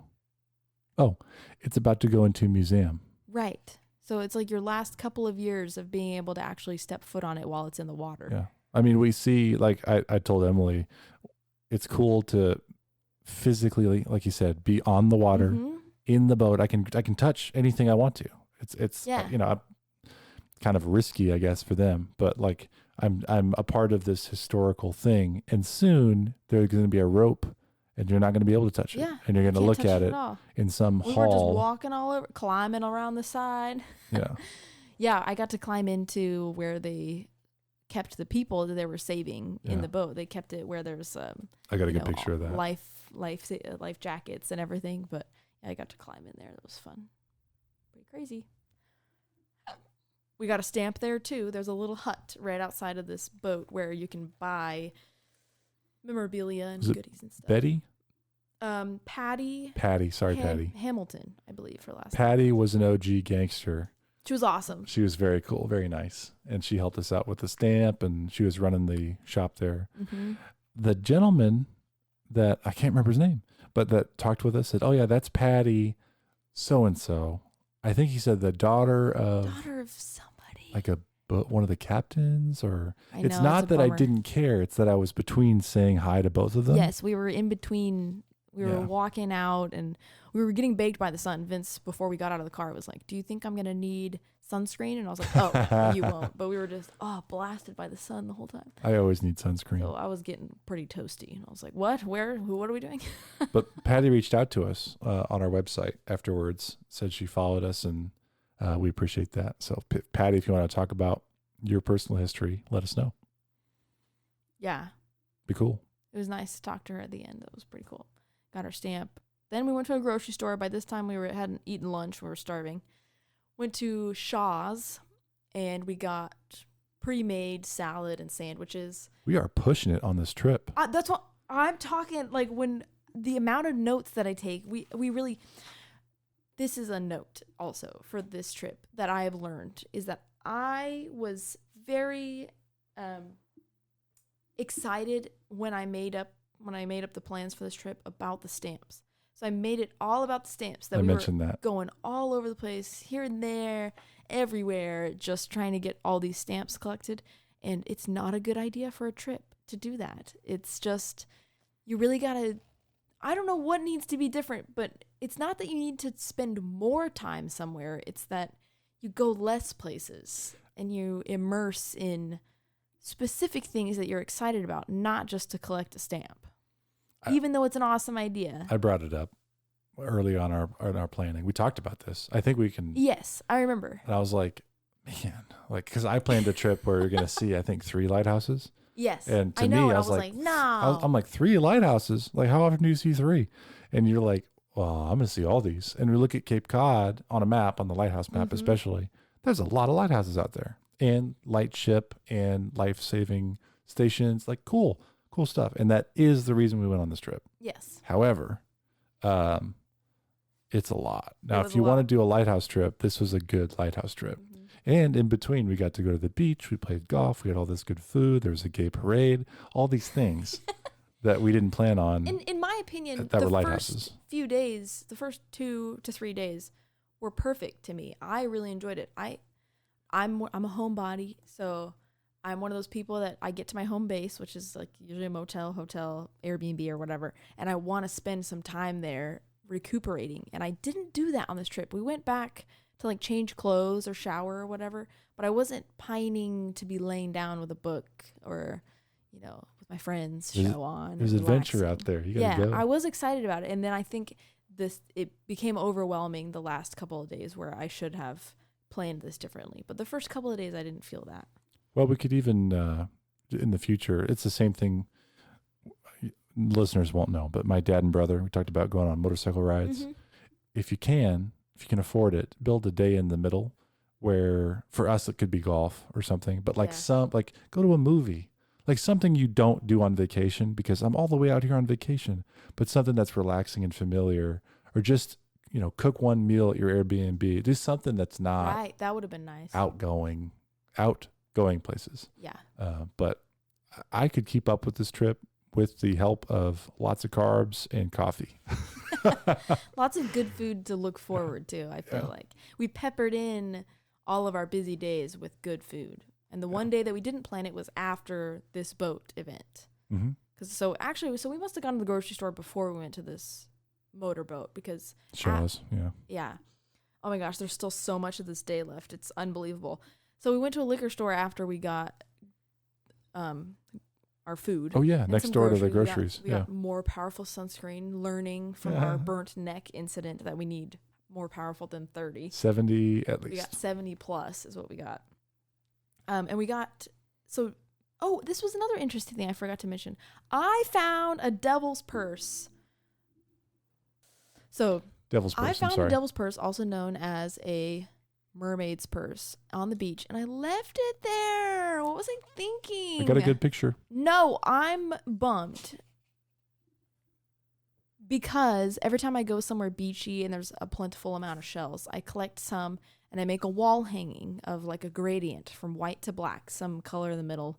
I think Mexico Beach in Florida is where I collected. It was like an orange color scheme, and cool. I can't remember if it was Fort Lauderdale or some other beach I went to. It was like a red pink color scheme. I think this one's going to be like a gray pink color scheme. Like the shells that I collected were.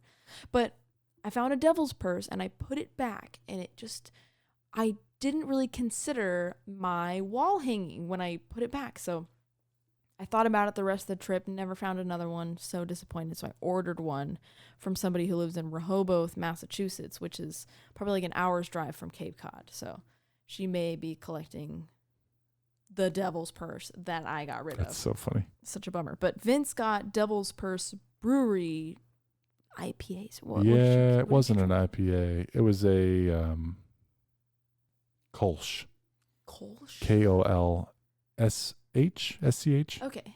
Kind of a stronger beer. I like it. It was good. Yeah. It's not a beer to drink out of a can, so it was okay. Yeah. I left 2 of them for the maids. Mm-hmm. And I could only get an 8-pack of Surfside. It's like vodka drinks. Yeah. Pre-mixed. I had one of those. It was I've good. only seen them on the coast side states, so I usually get it because I think they're really tasty. But Vince and I shared those at night. But we went to the liquor store. We also found a bottle from Truro Vineyards. They had a lighthouse shaped bottle. Yeah. So we bought it, took it home. They had a rosé and like a cranberry, red. Sweet red, I'm sure. Yeah. So it was pretty exciting because we got one that supported St. Augustine Lighthouse. We have that in our house as like We've had a couple of those. Yeah, like decor. Really tasty. So now we have another one, and they're not the same bottles. Because I was thinking it's going to be the same bottle. It's of the course. same. Like there's only going to be one person who makes glass Lighthouse bottles. Nope. They're different. Which Pretty is nuts. exciting. I just didn't expect that. Yeah. After this, oh my gosh, we're still going. We drove to the Coast Guard Heritage Museum, and outside, I was trying to lose my voice. Outside, we saw an old jail, and I was like, oh no. So we stopped at the old jail. It was cool, but this Was guy, it James? Huh? Was it James? The name of the guy? Yeah, I can't. He had No, a pin I can't on. remember. I can't remember his name. I was kind of like zoned out, but he gave us an 1.5 hour long tour of this single room. It wasn't that long, was it? It was that long. I kept track because I knew that it was going to go on forever, because I was looking at, you sign usually when you go in for a tour of something old, like a life-saving station or whatever, you sign your name into their log. And there was only one person that visited him yesterday, and only like one couple before, one couple after us that visited him that day. So he wants to chat, and we enjoyed talking with him. It was cool. It was interesting. It was cool history. It was just like the oldest jail in the United States or something. And fell into disrepair, but then they found it, some lady's backyard. She was like, I want to tear this down. And they were like, wait a minute, this is the old jail. So we got a tour, and when we came out, we came for the Coast Guard Heritage Museum. I was actually very excited to see this. It was one of those things that I was looking forward to seeing. We came out, and when we went in, there was a flag flying that said open, and we came out, and it was just like this plank that says closed.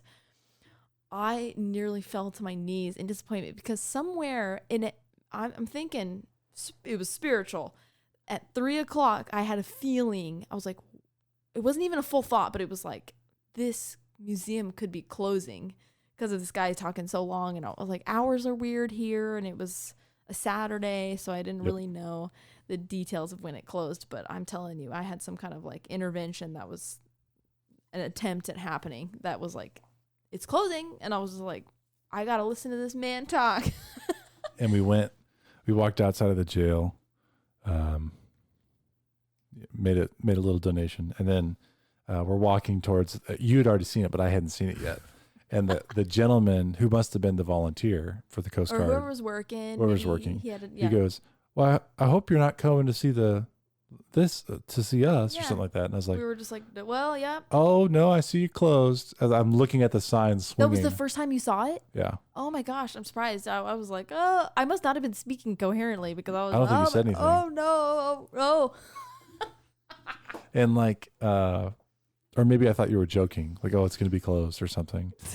And of course, I'm not going to hold this guy up. I was no, like, we're not going to be like, hey, well, can you stay open later? Like, that would be stupid. He goes, well, come back. And I was like, I didn't say anything, which is rude for me. Yeah, we're usually. I just was quiet. I mean, what are we going to say? We can't. It'll be 20 years before we're back. We can't, asshole. No, he would. And he's so nice. He's like, well, come back and see us. I know. And we're like, just in the depths. It's going to be closed for the next week. Yeah, it was closed Sunday, Monday, and those were the only days we had left. We maybe could have made it on Monday because we canceled our plans, but it was pretty sad. I bet it's cool. There's moments where I've been so disappointed. It was funny because it's just a museum, but I was so excited to go here, and I had a stamp and everything, but there's moments where I've been so disappointed where I don't know what emotion I'm feeling, where I'm like going wildly between wanting to cry and like hysterically laughing about it. It was really rough. There's nothing on this trip that made me more disappointed than getting beat out of going to the museum because of the old jail guy talking for so long. And the old jail was interesting, but not. Yeah, but not an hour and a half interesting. And we were too nice to just be like, hey, we really came to go to the museum. I gotta go. Like, I should have checked the hours. I should have been like, oh, we'll do that next because I want to see this first. The guy's like, here, if you look, this is an exhibit of old bones that were found. None of them are human. I was like, oh. And he goes, and we think the food was actually not for the inmates, but for the guards. I was like, okay. And then I looked closely at this thing of bones. Like, is there going to be something wild in here? Yeah, it's just like bone shards. No, it's not. Nothing. I don't mean to take it. It should be included there. Yeah. But I was waiting for like the mic drop or like what's the really crazy thing you're going to say? The crazy thing about the jail was supposed to be like the paranormal, like, oh, a lot of people haunted died jail here and everything. But he was like, I don't believe in that. So it wasn't like a discussed part of the thing. We're like, okay. He's like, a bunch of people have tried to spend the night here and they couldn't do it. Not one of them. I was like, yeah, I can see that. It's kind of creepy right now. It's very creepy. But someone tried to burn it down, so it's all burnt. It's got I did enjoy it. And stuff. It was very interesting. I just knew that I was waiting for something else and it wasn't going to come. So we ate after that.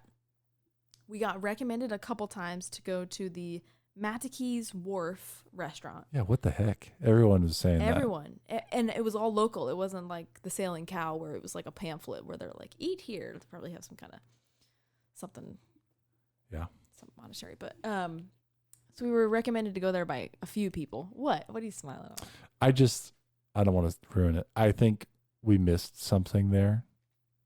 Like we didn't order the right thing. Matakee's? Or we were there too early, or... We're definitely there too early. Something was... We got hounded by the valet guy.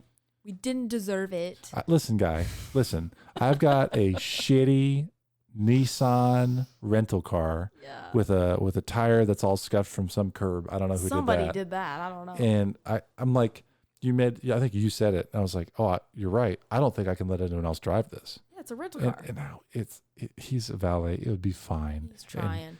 And it's his job, and that's the way he makes money. There's no downside. But like, I'm parking in the back of the lot, as far from the entrance as you can go. Mm-hmm. And he's like, he walks all yelling the way at our car. Yeah, walks basically all the way over to here, and he's just like this fake smile at me, and he's like, "This is valet parking only." And I'm looking at all these empty spots where they're at 3 p.m. or 4 p.m. We were there crazy early, just before anybody else is even there, and I just stared at him because I was just like, "Do you want to re-park the car, or you can't?" I don't know. Like, you gave us no choice, valet parking or nothing. Like, can we eat here? Yeah, I don't know. So Vince was like, he wanted to know we were going to the restaurant for sure. Yeah, we were like, we'll give you the keys, but you can't drive it because it's a rental. And he was just like, yeah. I was like, can the car stay here? Can it stay here? I'll drive it. Please don't drive it. It's a rental car, and it's not like it's a Lamborghini. You know? So he takes the keys. We eat at the restaurant, which is its own thing. Nice. I got pictures. It was a really nice restaurant. Very good shape. It was just dead because we went at a time where there was nobody around. I had the best fish tacos I've ever had in my life. Black bean, some kind of sauce on top. Oh, it was so amazing. It was hot and the fish just fell apart. I got the Matakee's fish tacos. Yeah, they look good. Absolutely recommend that. It was so delicious. And then Vince got It's just fish and chips, right? It was supposed to be fish and chips, and I guess it is, What? but it's a stripe, a fillet of haddock that's fried, and I'm just not used to that. It was good. I was gonna say that your meal looked like one of the better things.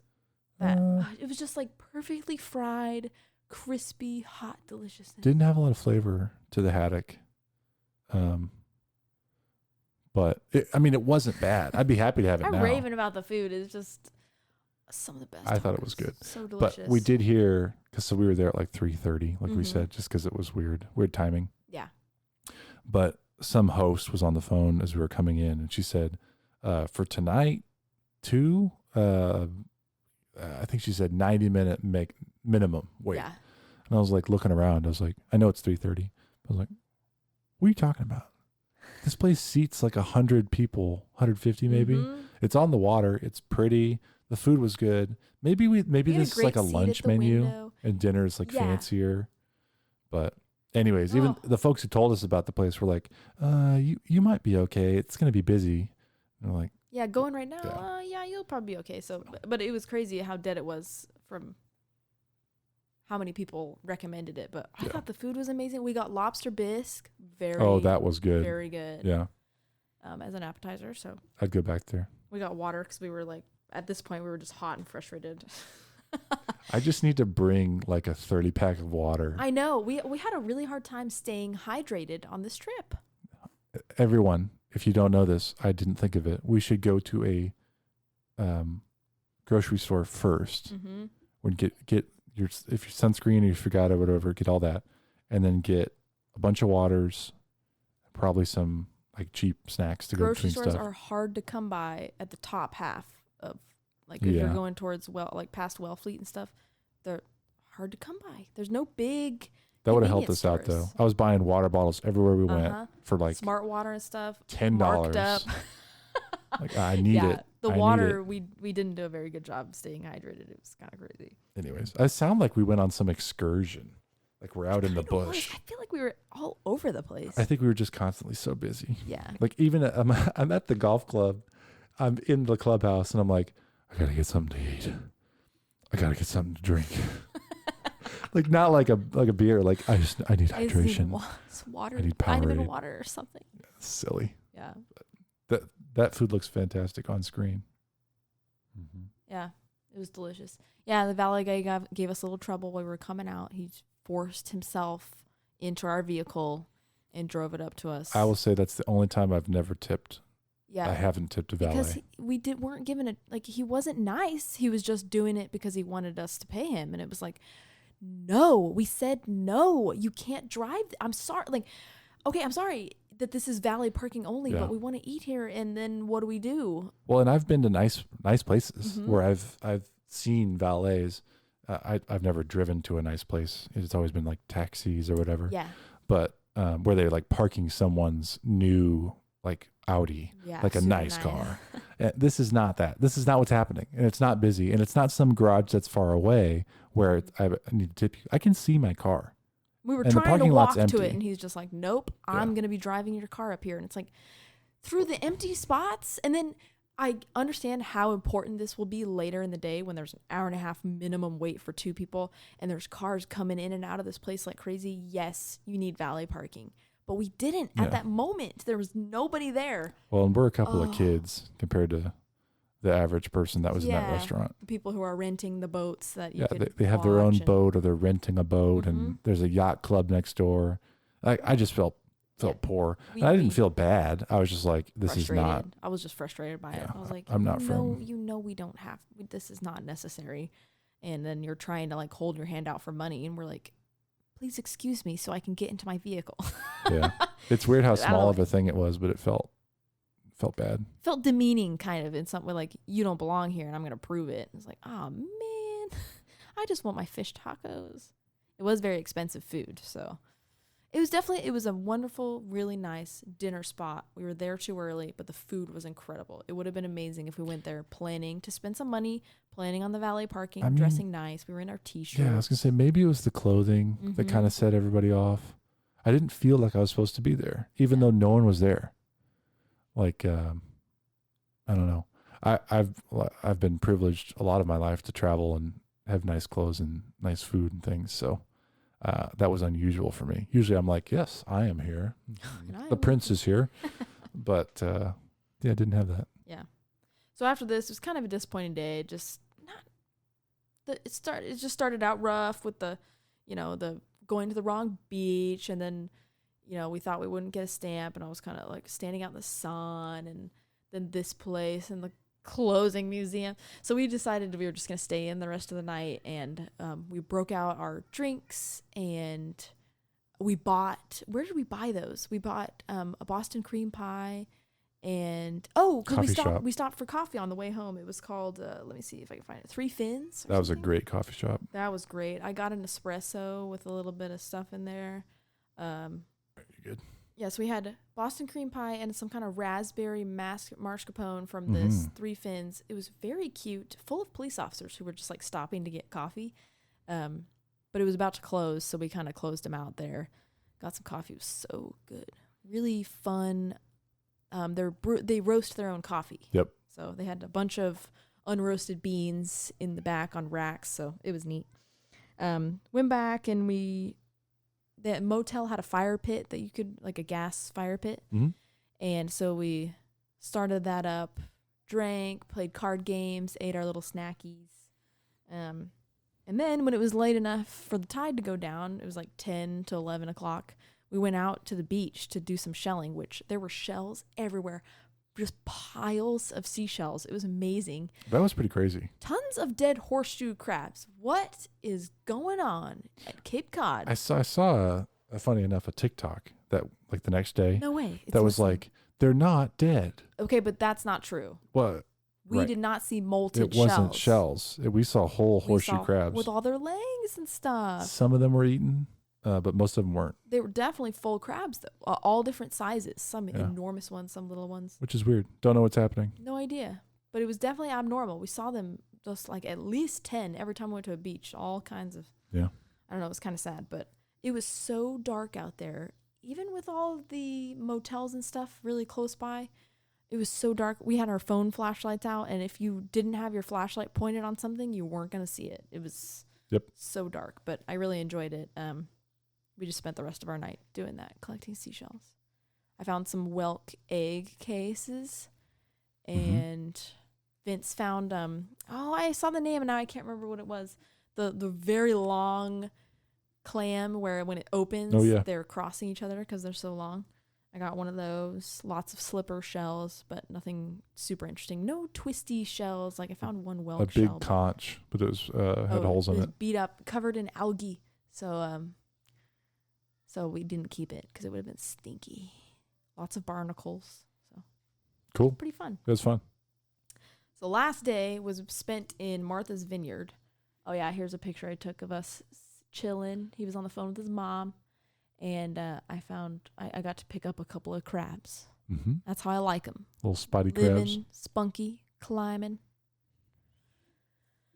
So then the next day, we got up early to catch our ferry to Martha's Vineyard. We paid for Island Queen ferry, which was nice. We were going to do the Steamship Authority because it was cheaper, but then the parking situation was kind of like, seemed like it was going to be a lot, where we park far away from the ferry and take a shuttle to the port, and we just didn't really want to go through all of that. So we chose Island Queen, which was $10 more per ticket, but the parking was the same cost, and you could walk to it was ferry. Nice. It's the right choice, to be honest. Yeah. So we went early. They opened 30 minutes before departure time, so you had some time to find a seat you wanted, and it really filled up. So it was good we got there early. And if you don't get there 15 minutes before departure time, then they can give your ticket away. But the ferry ride was really nice. It was just the tiniest bit rocky leaving or entering the harbor, but the rest of the time was really smooth. Yeah. And it's about a 35-minute ride, so overall pretty enjoyable. It came into Oak Bluffs, and it was too early for the town to be awake, basically. So Vince and I got yet another egg and cheese croissant. And what did you get? You got a ham and cheese croissant, didn't you? Yeah, just something that was on the shelf. Yeah, something easy. It was good. but they were already kind of popping, and it was like 9 a.m. or something, so 9:30. So the rest of the town was pretty dead, but we got an unlimited day pass for the bus, got on the bus, took it to Edgartown, and walked directly to the Lighthouse. Even by then, it was getting hot. And the walk was pretty far from where the bus drops you off. It was some visitor center or something. Mm-hmm. So it was kind of a long walk. But the houses were wealthy, and it was fun to see like all of the nice flowers and stuff that they plant, and manicured gardens, all that kind of super cool things. Yeah, that was, again, Martha's Vineyard. I saw it on the map, and I thought of it as this one little tiny island. Mm-hmm. And it was multiple towns that were not small, spread out by multiple miles. Out.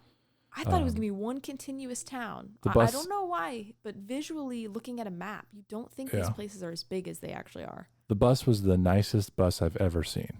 Which is a weird, oh my gosh. I don't like that scratchy seat material. It's still a city bus, okay? Yeah. But imagine a city bus that you spend like every option you can pick.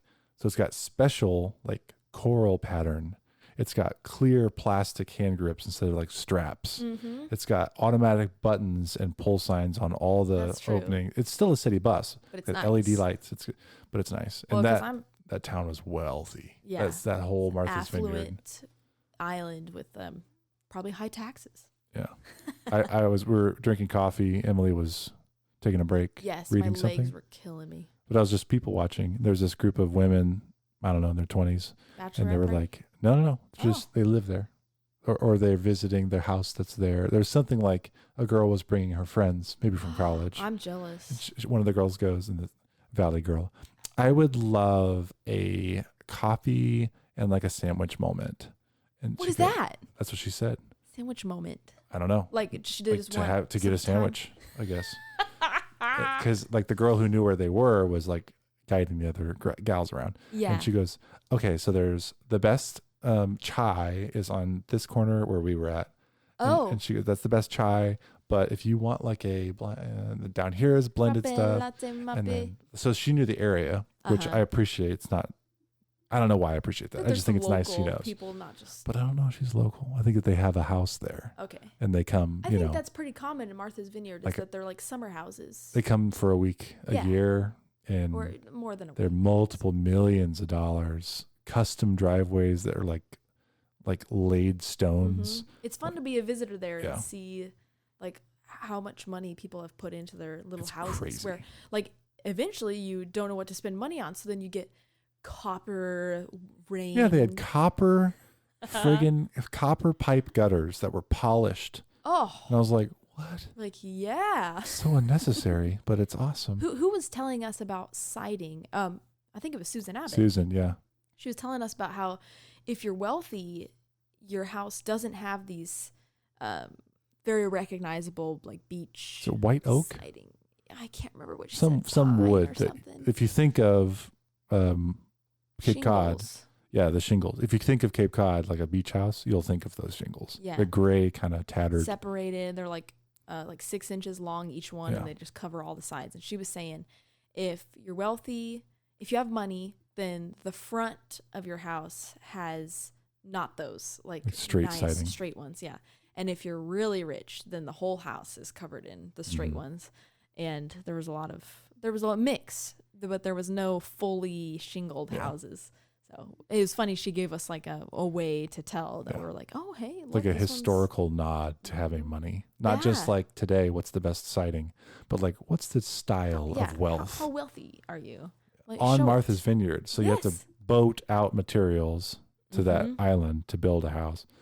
Crazy. It was crazy. It was really fun to walk through though. It was starting to get hot, and I was still feeling that beach walk we did on Long Point. So we had to stop a couple times for my feet to rest. But anyway, we climbed Edgartown Harbor Lighthouse, which was cool. Yeah, it was fun. It was starting to get busy even at 10 p.m. and you got to climb up to the top. I think I have a picture of you. Yeah, another hole. Yeah, look at me diving through those holes. Couple of holes. Vince had to crawl through because it's just not meant for all these tiny. I just can't imagine that someone used to climb in and out of there consistently. Often. Yeah. But we got to take some good pictures up there. There was a stamp, lots of kids. It actually had a pretty nice beach. Yeah. And we did an episode over this lighthouse. This is the one that formed its own beach. It used to be out on a breakwater that you would walk across. And now you can see remnants of the breakwater through the sand, because the sand naturally through hurricanes and storms built up around this lighthouse, and now it has its own beach, but it wasn't that way originally. So that's super cool. Yeah. Super cool to see. Lots of evidence of like seashells and all kinds of stuff. So yeah, that was a fun. That one wasn't a guided tour. You just get to walk up and down yourself. It's $5, I think. Nice lady in there. Yeah, very nice. Helped us with our stamps. Mm-hmm. So basically, it would be rough. Another one, if you have like mobility problems, you have to climb a ladder and crawl through holes. So unfortunately, that's a recurring theme. Yeah, but it wasn't made for people to come and see. It was made for workers. So you can see how like they tried to make some adjustments for more people to be able to come and visit, but it's just impossible to make it totally. They did warn us. Yeah. She right away. She's like, it's 60 whatever steps and 2 small openings. She's like, 2 people have fallen off the ladder, so yeah, keep an eye out. Don't be careful. After that, we walked back to that coffee place that we got coffee at. I got a butterscotch latte, and you got just caramel latte. Yeah, it was so good, very good. Sat on a bench with an old man, rested my feet. I got bad feet. One of these days, I'm gonna be like a young, sprightly human again, but it's coming. I gotta work on it. You're working on it. There's a lot of walking, but as a young woman, I should be able to handle it. But I had to stop a couple of times. We did a lot. I mean, it's been 2 hours of talking. We've done a lot on this trip. Yeah, a lot of mobile stuff, and we're not stopping. No, we're not done yet. So then we took a bus to Vineyard Haven and walked to Martha's Vineyard Museum. Big hike. The big walk. I was like, I don't know if it's because I was so tired already of walking, or because there wasn't a lot to see. You know, we were walking next to a road and, brush. So it's like, wasn't really an exciting walk or anything, but by the end, I was just so tired. I was like, I need water. I need to use the restroom. And we had to hike up the side of this hill. And then we found out that wasn't even the entrance. So we had to walk around anyway. But it was $18 to go in. You can get stamps at the front desk. So I don't think you have to pay to get your stamps. Probably at not. least. But we paid. It was kind of steep for what was inside, but the building was super well taken care of. I believe they just went through a big renovation. So that's probably, you're helping pay for how nice it is on the inside. There's a coffee shop. And Gay Head's first order frenolins. So it was so beautiful. Yeah. A lot of the frenolins, as we saw on this trip in other museums, were chipped, kind of beat up. And this one had some chipping, but it was in really great shape. It's really, really well restored. It's been used for sure. Yeah. But it was we took pictures near it. I mean, there's obviously one on screen, but took pictures with us. It is so big. Insane. It is huge. It is insane. I was saying it's really an $18 in my personal interest. That's true. $18 ticket to see this. To see the lens, everything else is cool. There's cool stuff. There's interesting stories, and it's a well done museum. But the only thing that's like shocking is this piece. Yeah, you can't put into perspective the size of this thing. And they say, it's 12 feet tall. The glass is 12 feet tall. Everything else was included as part of the mechanism and all. Probably 20 feet. 2 stories tall. Yeah, it was really the gearing. So fun to see. And as you walk, you can imagine what it looked like as it rotated, because the glass is just like flickering through images like upside down of what it is on the other side. Just so cool. Yeah, it's cool. And the red's nice too. We love red. We love red. That should be our motto. We should have it in quotations on our website. Love red. We love red. No Coast USA, we love red. We love red. It had some cool stuff on the outside too. Boats and all kinds of old memorabilia, ship wheels and seashells and all kinds of fun stuff to see. Clifford the big red dog. Yes, they had a extra what's it called? Exhibit. Yeah. Right. So we walked back to the bus and took that to Oak Bluffs. We didn't really get to see Vineyard Haven all that much. We thought that there wasn't much to see, and then as we were waiting for the bus, we realized we were missing out on like a whole area of shops and restaurants and stuff. But we were tired. We'd already missed one of the buses. We had to get back. We didn't get to see, so we just hung out at the bus stop and waited to get to Oak Bluffs again. The ferry was late for Island Queen, and there was nowhere to sit and no shade. So we were just like hot and really corralled in there. It was like roped off so people could get off. Yeah, the ferry. And I was standing in Vince's shadow because he's really tall, and I get to capitalize on that. But we were out of water, and oh my God, it was just hot, and everybody was waiting. Everyone was pressing to get on as fast as possible. Again, like, I know it's pathetic to say, but we didn't have lunch. Yeah. And like, we had breakfast. Food. I'm a fatty boy, you know, but like that we didn't have time, and we didn't find a place that worked. And it was like, by this time it's 4 p.m. and we ate, at 10 p.m. we just had a croissant sandwich. So yeah, we were getting cranky. We just wanted to go home. So by the time we got on the ferry, we got our seats, and Vince, what you got? These fancy water that came in a paper container, cardboard kind of. That's another thing we noticed and actually really appreciated about Cape Cod is there's an effort to reduce plastic waste, and like you couldn't get plastic bags. Which at one point Vince needed a plastic bag, so it was kind of like, but really it turned out okay. It doesn't matter. It was paper bags or nothing, or water came in like cardboard or metal canisters, which I know are easier to recycle. Yeah. So I really enjoyed that. I really appreciate it because it didn't take away from anything. It had a little cost, but that's how it is. Yeah, and that's what I always think too about like towns and stuff. All you got to do is just be like, okay, plastic bags are illegal. People are not going to be happy about it. It's going to be a hard turn from what you're used to, but then you just get used to it. You pay if you forgot your reusable bags, you pay for paper, and it's not a big deal. I just feel like that should be a thing everywhere. So I really appreciated that about Cape Cod, is that even if it's just one Cape that's doing it, it's crazy reducing it. I mean, beach roamers kind of behind the There's just too many humans on this earth, so we got to do something. But yeah, I got those, and then I got a Snickers bar, which is what I live on. And then what did I get you? You got me a muffin? Yeah. Oh, yes. Like a packaged. It was a Danish, like a cheese Danish muffin. It was like muffin. a gas station muffin. But it was so good. We were starving. But yeah, that was our food on the boat. Yeah. So then after that, we got off the ferry. We are still not done with the day. We went to Nobska Lighthouse, which only had about 6 parking spots, so you have to really want it. But we got lucky. We got a spot. It was after it was closed, so that was kind of a bummer. But it was beautiful, and it's where we finished off our video taking for the USLHS dance-off. It was a gorgeous 2024, sight. Baby.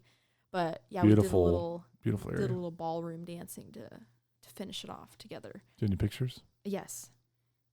Nobska. Yeah. Oh, and then so dinner. Pretty. Yeah, dinner's coming. I cannot believe it's we're a hell not of a done day. with the day. Oh, we did so much stuff on this trip. It was insane.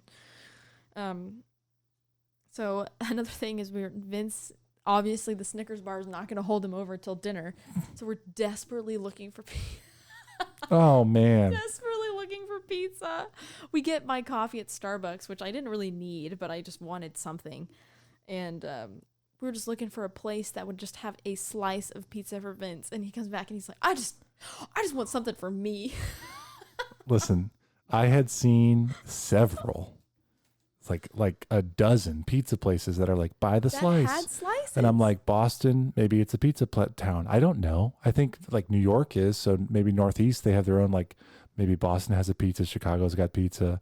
I don't know, but I'm just a tourist. I'm along for the ride, and I see all these pizza places, and I'm like, pizza, not something I would get on this trip. And then this one time I'm just starving. I'm like, oh, pizza. I find what is near Starbucks, it looks so good. Yeah. And I went to their pickup window, and I said, do you sell by the slice? And she goes, no.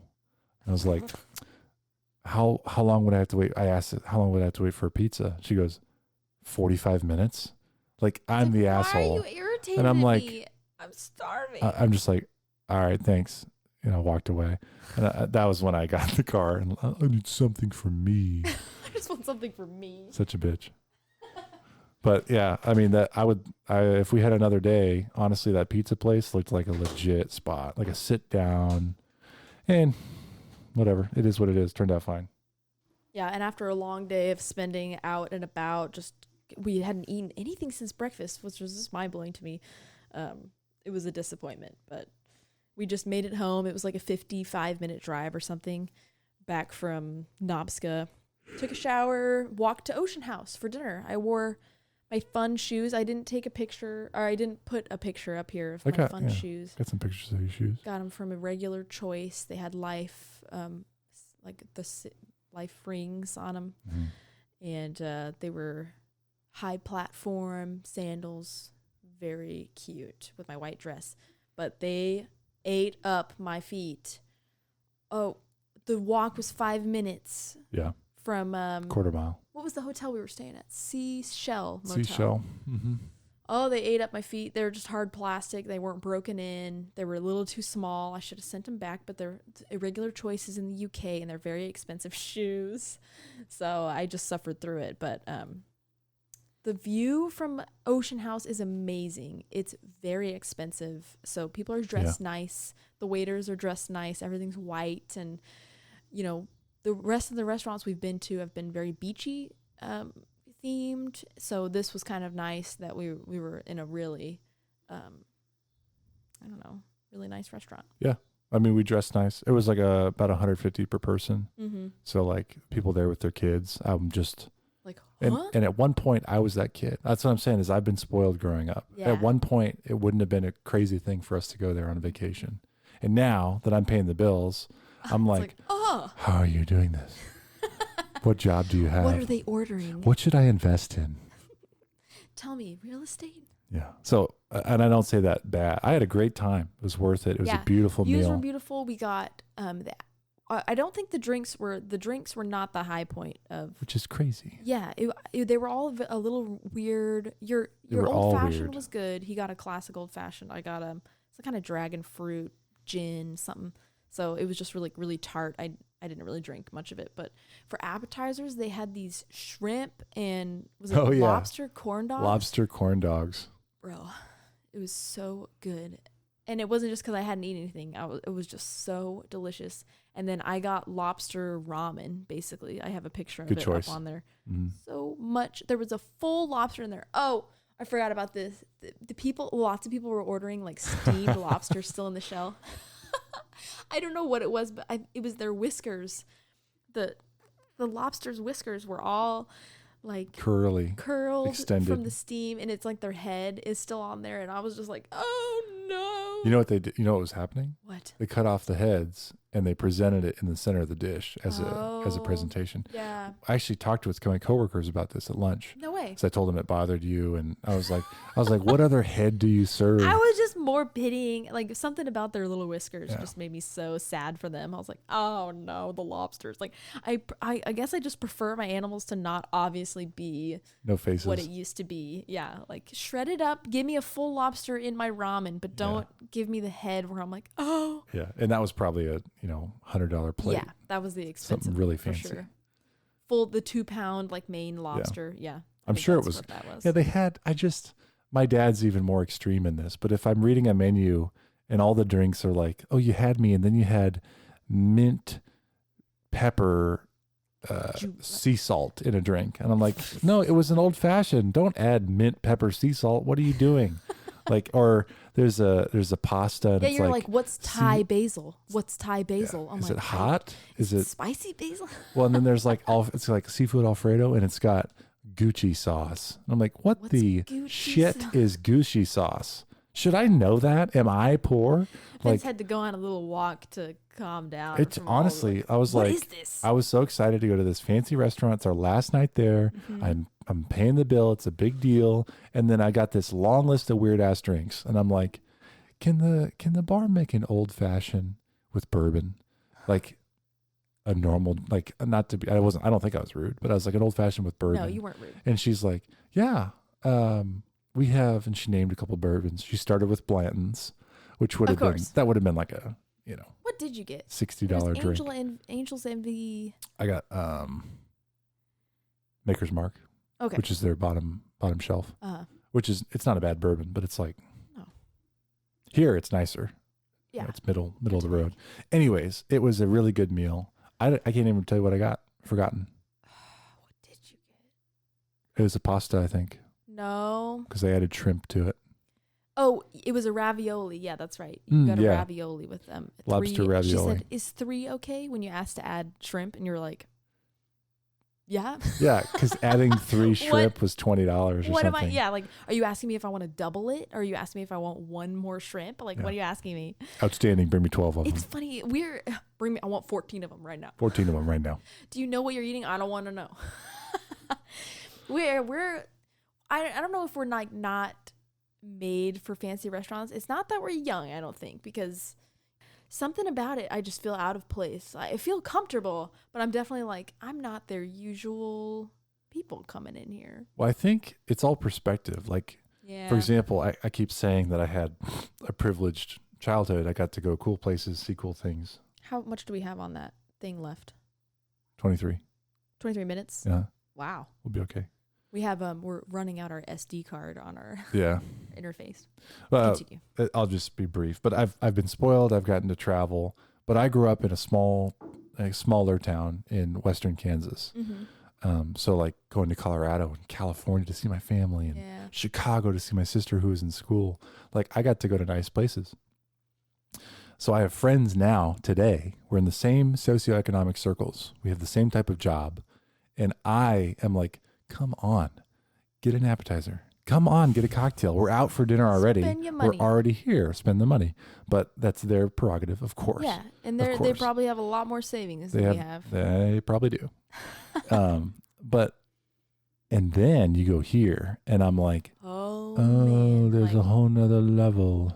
This is something else. And there's probably levels on top of this that we can't even. Oh, the private golf course we can't even go to. The yacht that we saw when we were getting on the Island Queen Ferry. Oh. We paid our $27 per person, and we were looking at this yacht that has boats on it. Hilarium. A different type of boat for different types of outings that you want to take, like a speedboat and a fishing boat and like jet ski. Everything's wood. There's a guy out there polishing the railings. Poker table in the back, the back deck with all these nice wicker chairs and everything in the back of a boat.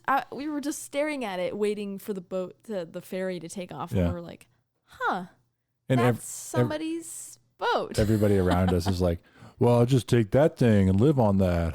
How many millions, hundreds of millions is that worth? Everyone next to us is saying the same thing. You're right. And we're all going the same place. Yeah, but we all it's paid like the same for our little ferry tickets. But there's another. I looked at other golf courses outside of Highland. Mm-hmm. There's another one near Dennisport. I can't remember what it's even called.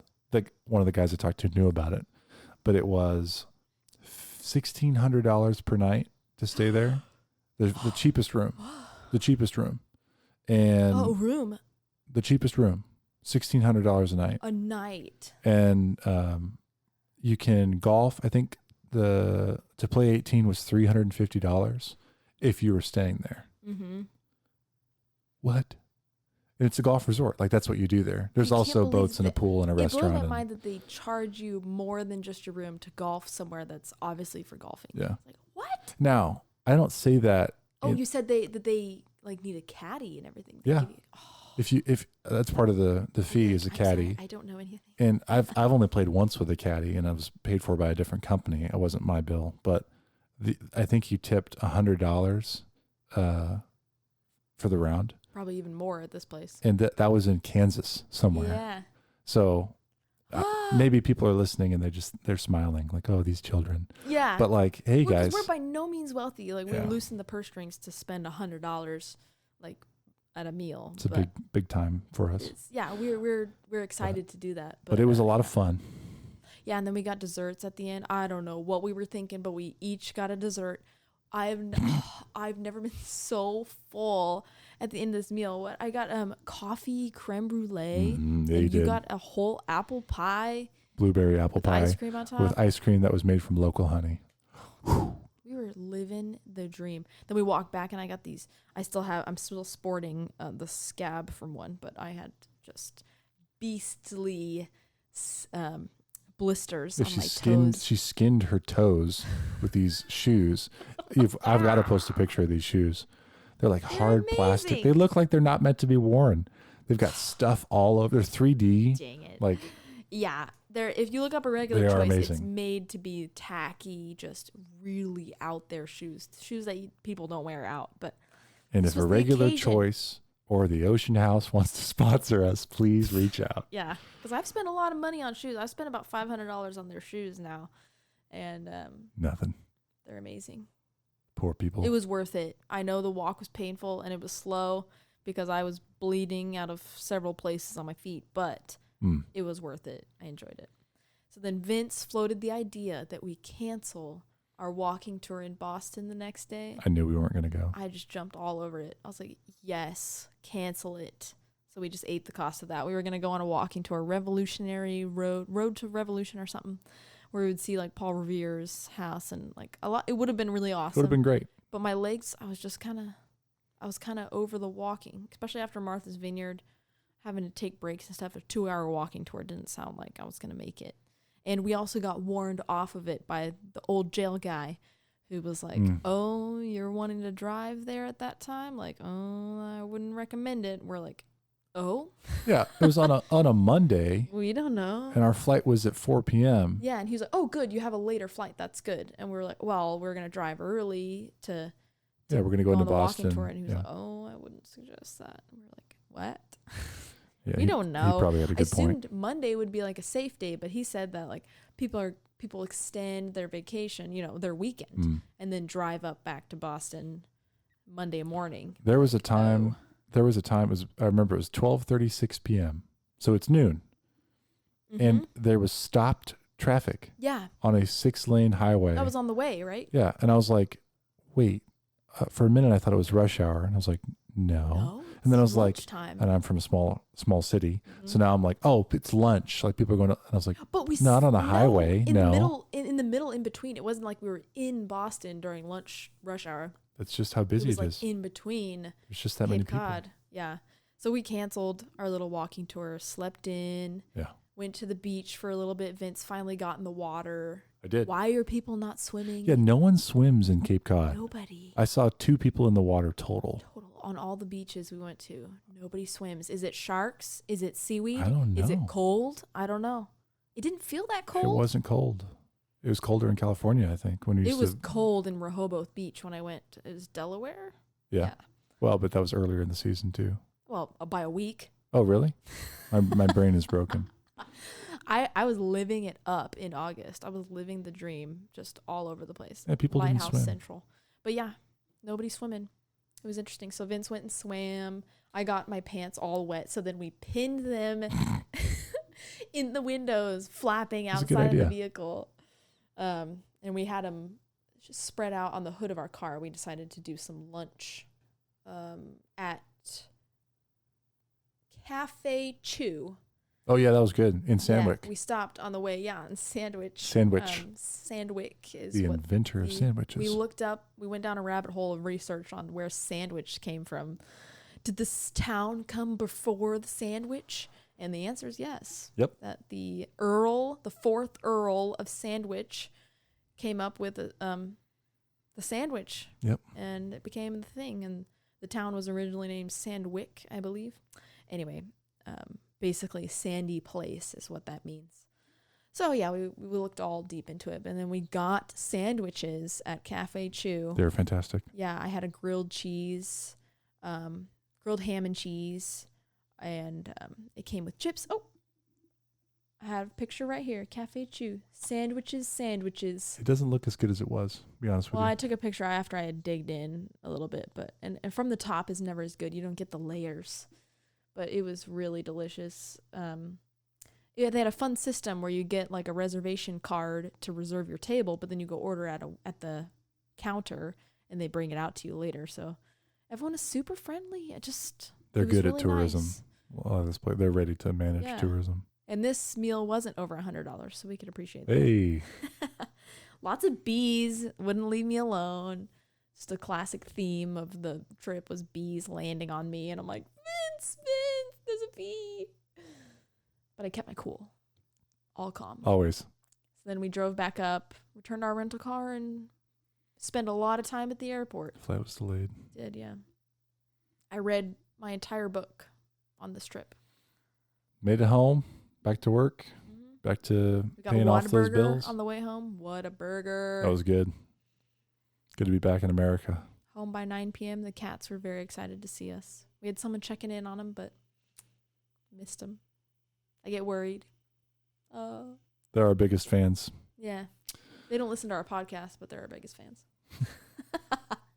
Oh my gosh. So that was our Cape Cod trip. Holy cow. I did not think that this talk was going to be so long. Yeah. I mean, it was a nice trip. It was 5 days. It's the right amount of time. I thought longer would be better. I don't think so. No. I just love golf. I kind of suck at it, but We could have fit in one day in between that was just chilling, just beach time, some local eats, not moving too far away from the motel. we just have to be selective. Yeah. If you really want to get stamps, that's one thing, but man, Not every day of the trip.